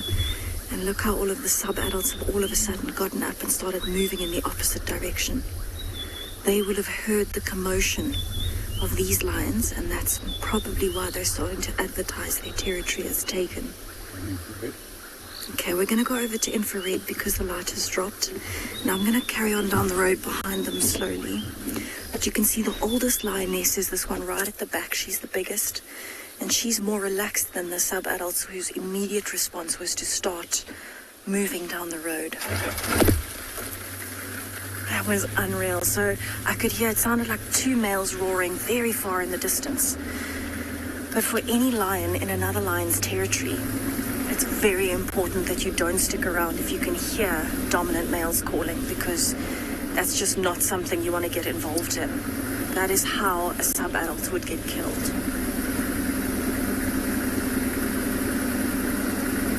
When they're all together like that, it actually almost can't even count them anymore. They're all in one ball. Lions. So they're actually moving through a marsh at the moment, so I'll stop on the edge of the marsh so we can see them moving through. They're actually using the tire tracks from the vehicle coming in to move back out, because it's going to be the path of least resistance, if I can put it that way. You can see a lot of flies are out at the moment as well.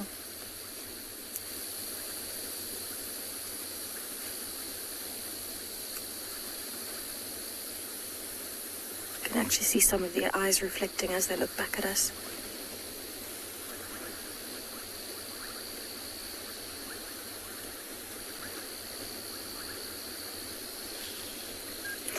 Susie Ann, my favorite thing about following lions would probably be seeing the dynamics of the pride as they're moving. So you'll have the closer lions to each other, the ones that are more bonded, if I can put it that way, moving together. You'll have some playing as well.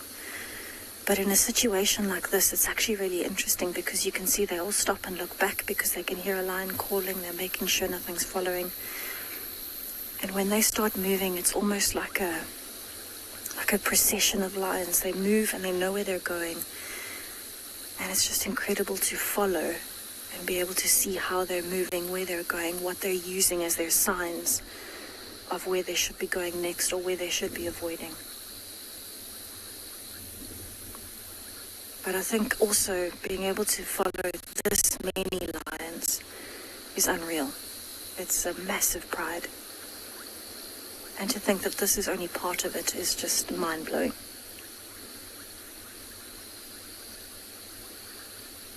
So very far in the distance, I can hear it again. It's not loud enough that it's picking up for everyone to hear, but I can hear it from maybe 5-10 kilometers away, I would guess, somewhere on our southeastern boundary of and beyond Ngala.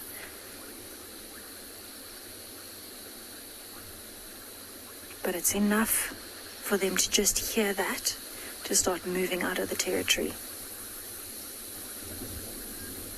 So you can see they've actually started crossing off the road. As they're crossing to the right, they're moving out of and beyond Ngala, out of the Ross males' territories. So I think what I'll do is I'll wait for them to cross out, and then I'm going to carry on into the evening and see what else I can find you. But I'm going to send you over to Lauren in the meantime, who has a bird.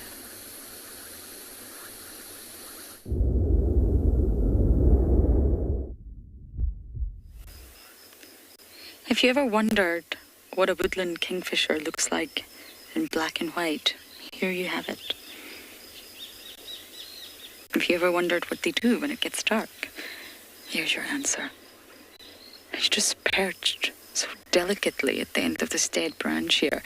And looking at it in black and white face on, it doesn't actually look like a kingfisher, because you don't see that long, sort of really sharp, pointy beak. And that sort of light you see reflecting off the tree is actually not artificial light, it's the infrared light.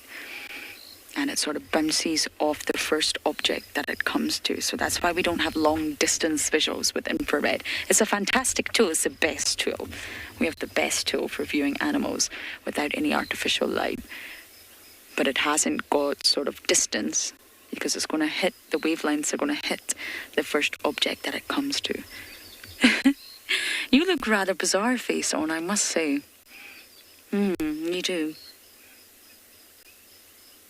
You look slightly grumpy too. I would be grumpy if I had to be outside in this weather.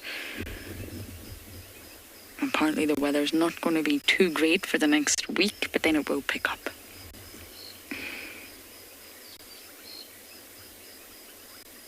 And it's amazing how the animals just adapt out here as well. They have no choice. There's just water everywhere. There's a mini waterfall at Chitwa. And when I say mini, I mean extremely mini. But it's flowing. Chitwa Dam is bursting at the seams.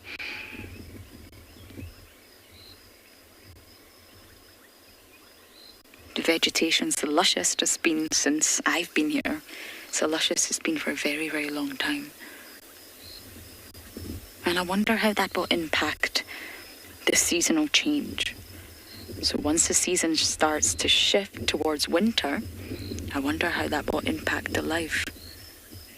David, you're saying it still looks nice in infrared. I know. It's just quite unusual to get such fantastic views of birds in infrared. There's no artificial light being shown on this animal whatsoever. No spotlight. Just resting, staying off the ground, staying safe. Not doing a very good job staying dry though, but it's staying safe. Because the vegetation is so lush and the soils are so waterlogged and the dams are so full, the transition into winter is going to be a tricky one. The temperatures will of course drop, it will get colder. There'll be no rain, it'll be very dry, but I think it'll still stay very, very lush. The dams are definitely not going to empty. It's not going to be a harsh winter, that's for sure. And although the water and the rain and the effects of the cyclone have been quite difficult to drive in, for the actual environment is perfect. Nourishing the soils, the vegetation is allowing to thrive, heal the damage that's been done from the years of drought. So although the grass is long and it makes it very difficult for us to find animals, it's repair for the environment, and it's a good thing.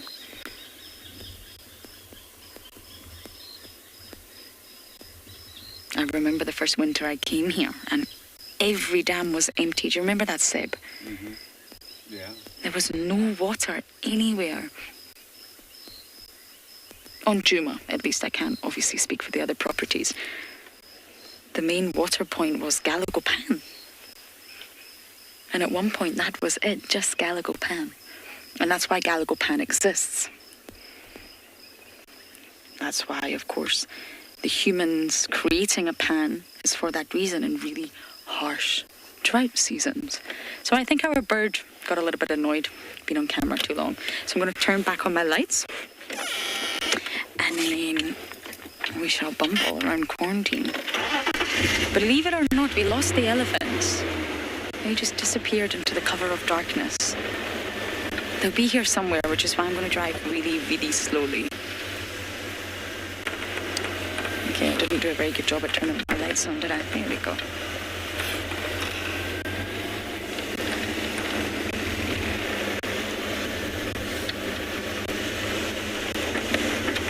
This is a time of night now that the rain has stopped-ish. It's getting cooler and darker. Animals will, of course, start moving, and that's really what we're hoping for. Eyeshine helps, but eyeshine in this vegetation. Good luck.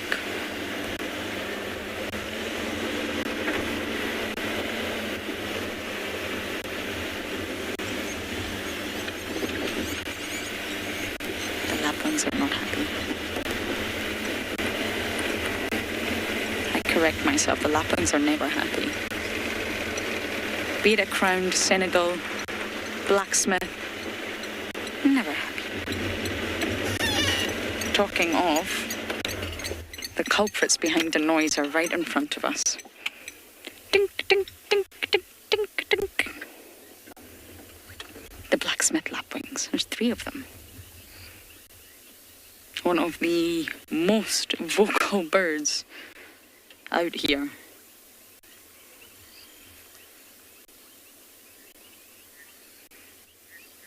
You're kind of in my way, everyone. Yes, I'd like to drive past you all.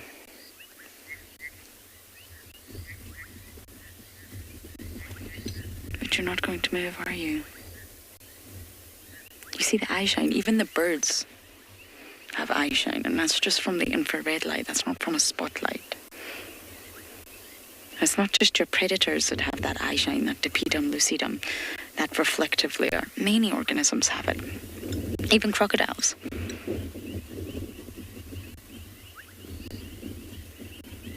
And that's, of course, what we're looking for when we spotlight.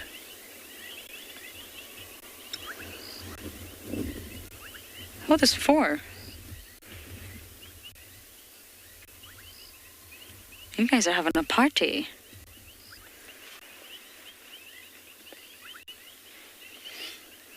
FC, can I just check your stow there? It's rather quiet and I am worried we may... They're fighting over this side. Okay, FC is still there.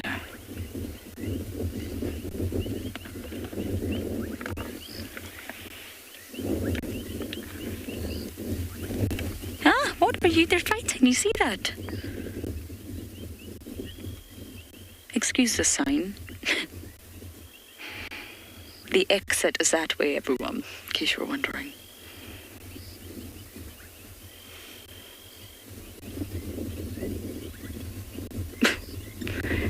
No, there's 6, 7. Oh my goodness, sorry.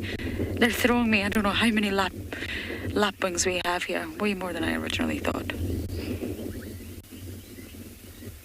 If you're a blacksmith lapwing, that's the place to be.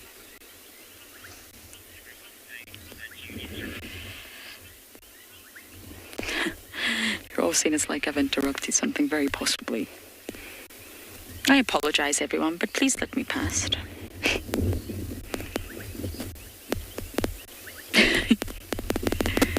I don't know why seeing them run is entertaining, but it is.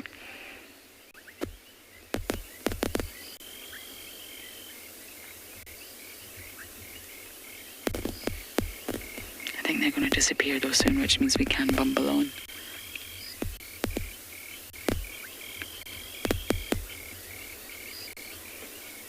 Okay, let's see. I'm not going to put my lights on. Horse lover, you're saying it's a lapwing reunion. Yes. Can you hear them? Right, come on everybody. Luckily I've got just enough light I can see with my own 2 eyes. Not very well, I'll let you know. Toot toot.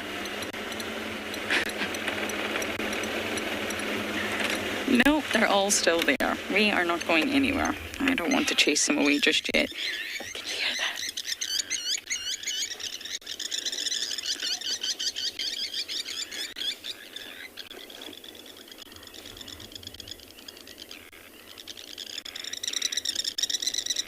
And you know, this is what I love about nighttime. We're on quarantine.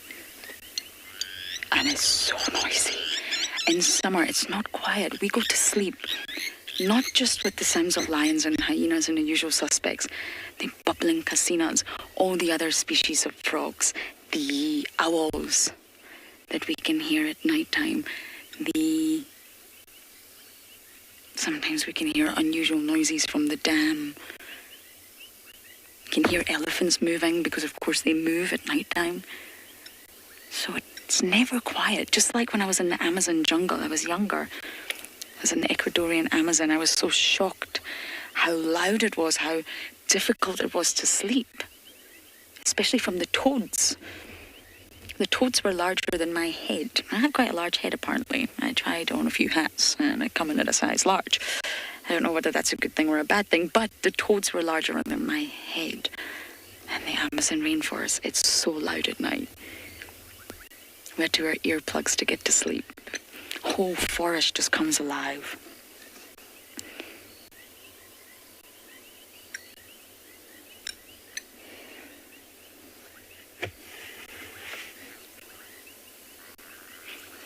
Lisa, generally not. Lapwings are primarily diurnal birds. And that means that they're more active, of course, during the day. That's what diurnal refers to. So no, normally at night time they will settle down. But I think I'm definitely interrupting something. Not intentionally, of course. And you normally find them around water bodies. I don't know what they're doing here on quarantine. But normally the sort of kink, kink, kink, kink, kink that you can hear, it actually intensifies in frequency and volume, if you like, with alarm. So I'm not saying our car right now, but a predator, or if something's approaching the nest, it gets more frequent, kink, kink, kink, kink, kink, kink, kink, and much louder. They normally do this when they're very, very agitated. Okay, I think we've got a gap. I think.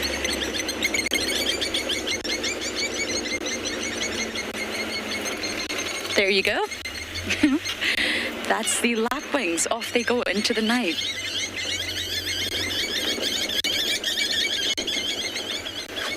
I hope you can hear that. That's extremely loud. Now we can bumble and see that's the rain getting quite heavy here. Oh, we have another bird on the road, my goodness. And we have elephants. So I'm going to be very, very careful here on quarantine, and we're going to send you across to Steve, who's also driving in the rain.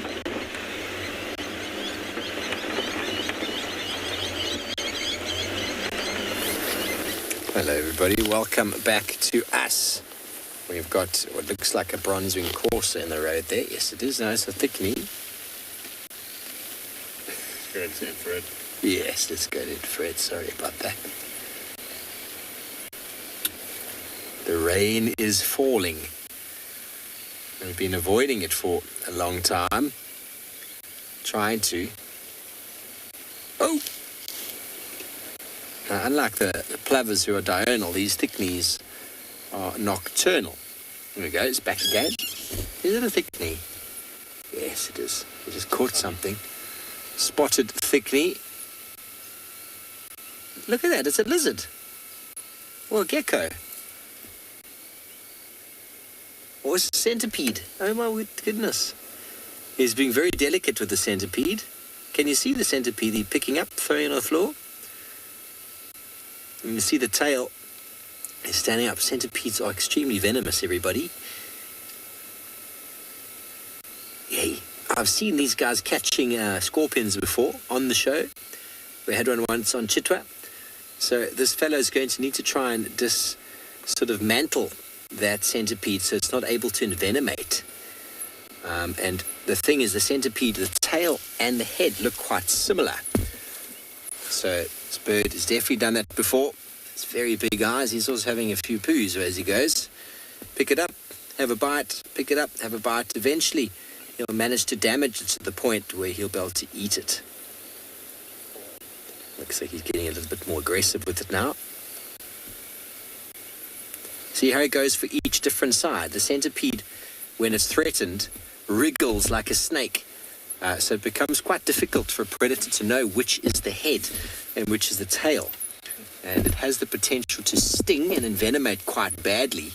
And it can actually kill a person. If you're allergic or you get an allergic reaction and you get stung by a centipede, you could actually die. So this bird is being very cautious. It knows it's got plenty of time. Out in the open like this, oh, he's definitely having a few little poos as he goes. Well, he's doing something with his bottom every time. Oh, incredible. Slowly but surely. There we go. It looks like it's nearly about time to Nearly about time to swallow. And it's almost biting off bits by bits.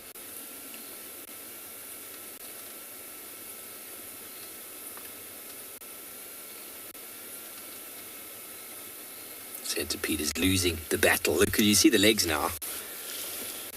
Come on, don't turn away.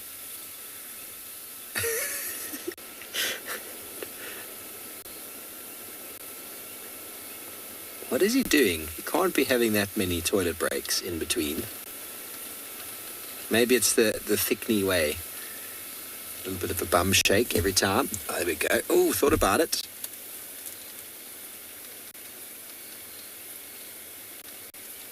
Nearly time. Remember, birds don't have teeth, everybody, so it needs to ingest the entire organism. There we go. Oh no, not yet. Still wriggling. It wants it to stop wriggling first. So as you can see in this battle, everybody, the centipede has really got no chance. Oh, and in you go.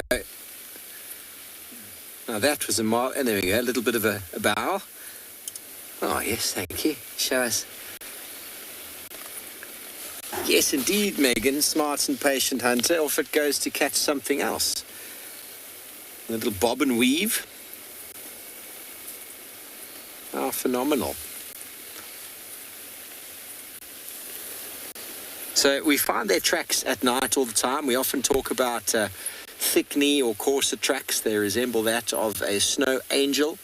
They lack the back toe, of course, and the heel of the foot has got a very nice sort of head on it. If you've ever done snow angels in the snow, that's what their track looks like. Thick knees and coursers. And the rain is now coming down from an angle. This is not pleasant. You're right there, Davy. Yeah. Oh. And there it is. So when we look at night and we see thick knee or coarser tracks on top of tracks that we're following, the activity time for these animals is at night. If you find a plover or a dove or a francolin, then you know that it was in the morning, and then it can give you a good indication of the time frame. So if the leopard track is on top of a thick knee track, then you know that the leopard walked sometime sort of late at night or even early in the morning, and vice versa. If it's on top of the dove or the francolin, which are rising quite early but not really before the sun, then you can gauge freshness as well. It's a good way. Oh, he's going to run off the road. Okay, well, we're going to have to try and move because this rain is really not pleasant. We might need to cover up. I'm going to have to cover up. Tybor, we generally find them on their own. Sometimes there'll be a couple of them in the road. But excuse us, Tybor, we're going to have to cover the sides here because the rain is now coming in from an angle, which is never fun. It's making everything very, very wet. So I'm going to have to... Are you going to film me doing it, Darby? You don't want to do that. No, you do not want to do that.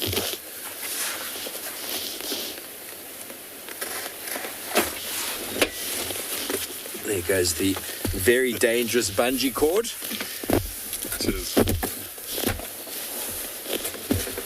It's alright. You got it. Okay, well, we're going to try and get these covers down so we don't get too wet. We're going to send you over to Lauren and see how she's managing to keep herself dry.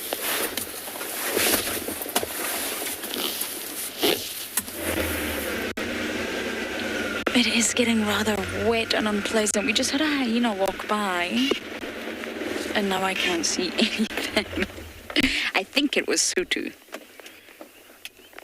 My lights are working, but they're not really. Ah, there you go. There we go.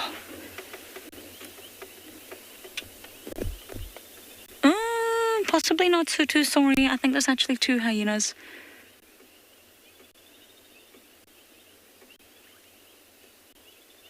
Hello. Look at your glorious eye shine. There's elephants up ahead. They're not going to like smelling you, that's for sure.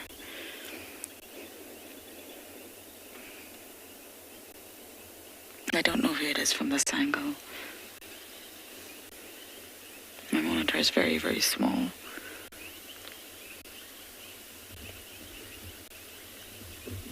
think all the Juma clanners come to quarantine. It's a great place to start for picking up scents.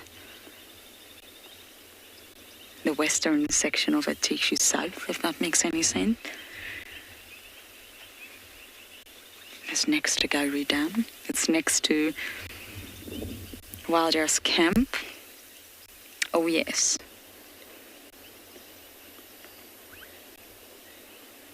You can head straight west on Burutella Access, follow any scents.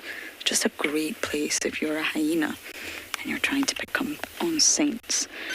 Now, there was a herd of elephants nearby, but I think we've lost them. And the weather's really turning on us. So, I'm waiting for your questions. Jared, give me some questions.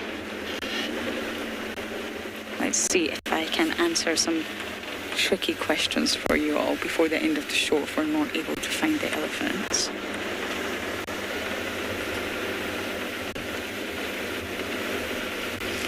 Oh my goodness. We always get these questions. Goodness. Favorite elephant sighting. My goodness.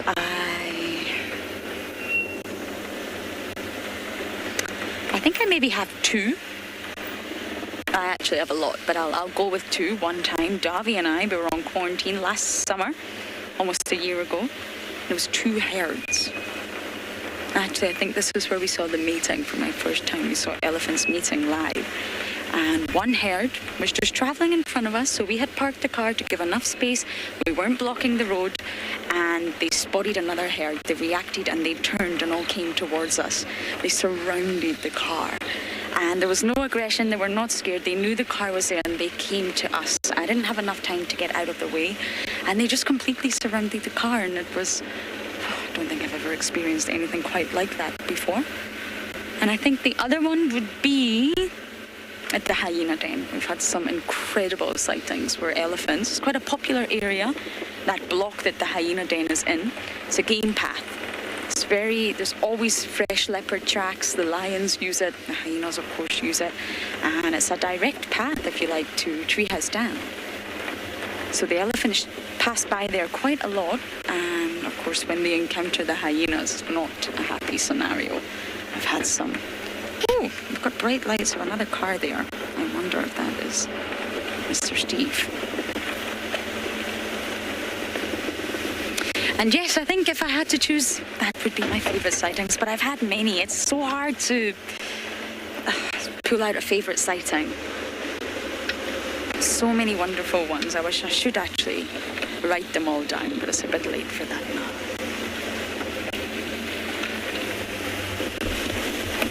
It's going to be very tricky to actually find anything in the rain, but I shall do my best.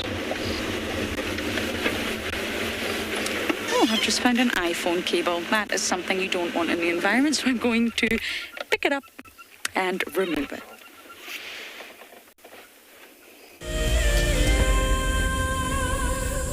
It's no secret that nature can heal. Some of our Wild Earth viewers are finding solace in the outdoors close to their homes during lockdown. This is how I keep myself busy during lockdown. Beautiful little jumping spot. I love walking in the open spaces near my home. Provides a moment of peace in a crazy world. This is my fire escape with some of the birds I get to see. That's what it's like in New York City during lockdown. Being in nature helps me to cope with the challenges of life and helps me to be humble and grateful. It's magical watching everything turn into a winter wonderland as the snow softly falls. Been doing lots of walking, dog walking, outside at parks. This is my Ridgeback Drake. Our little slice of paradise is a provincial park called Hopewell Ross. Connecting with nature is critical to stay positive during these tough times. Wild Earth encourages you all to find time to escape to nature. This is a battle of two great carnivores of the African wilderness. Whew. Whoa! You don't want to be under those jaws. Definitely. This round goes to the lion. Look at that. Fantastic. Expect the unexpected here on Wild Earth daily. Imagine having your own secluded African bush home where you and your friends can enjoy the ultimate safari experience. If you sign up to be a Wild Earth Explorer, this could become a reality. Tumbeta House is located in the heart of Djuma Private Game Reserve, the home of Wild Earth. You could win a chance to stay at this intimate wilderness retreat, offering you the rare and highly sought-after privilege of your own home in the bush. The prize includes 3 nights for 6 people and includes daily game drives, a chance to see the Wild Earth camp, and have dinner with one of our guides. Sign up to be a Wild Earth Explorer before the end of February 2021, and you could be heading to Djuma, the place that we call home. Available dates are limited, so terms and conditions apply.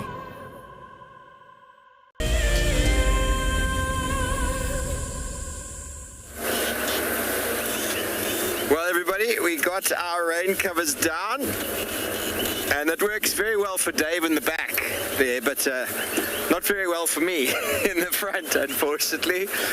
So we are getting rather wet, but that is part and parcel of what it is to be out here in these times of year. If you are ever a guest that comes to safari in January time, you can expect it to be very green and luscious and vibrant and full of baby animals and flowers. You can also expect to get rather wet.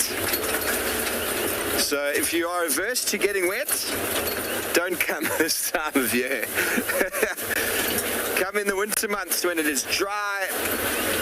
You won't see many baby animals, that's for sure, or wildflowers.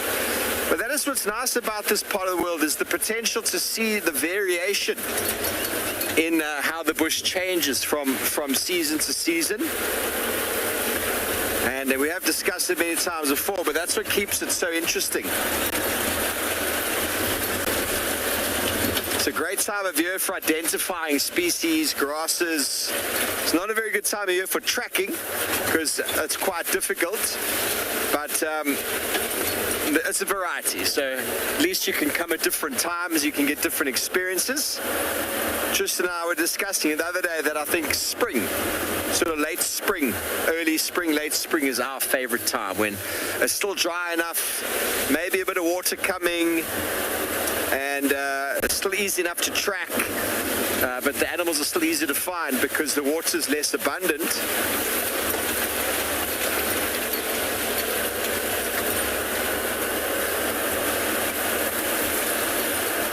But I'm looking forward, Darby, to a nice warm meal and a warm shower. How about you, sir? Sounds good. Sounds good. Sounds really good. Hopefully no snakes will fall from our roof this evening. One fell down over here when we were putting the flaps on earlier today, which was quite exciting. Fortunately, we didn't get it live. Those things never happen live. But we do thank all of you for joining us this afternoon. I hope you've had a wonderful time out with us. It has been it's been dramatic with lions making kills up in Ambien Ngala, and it's been raining this side. I know Lauren's been thoroughly excited to find hyenas again with what she believes to be a new little cub. And Dave and I have got thoroughly wet, but enjoyed it nonetheless. So we do thank you for coming, joining us on the show. We'll see you tomorrow, same time, same place, 6 o'clock South African time. Until then, have a good night and goodbye.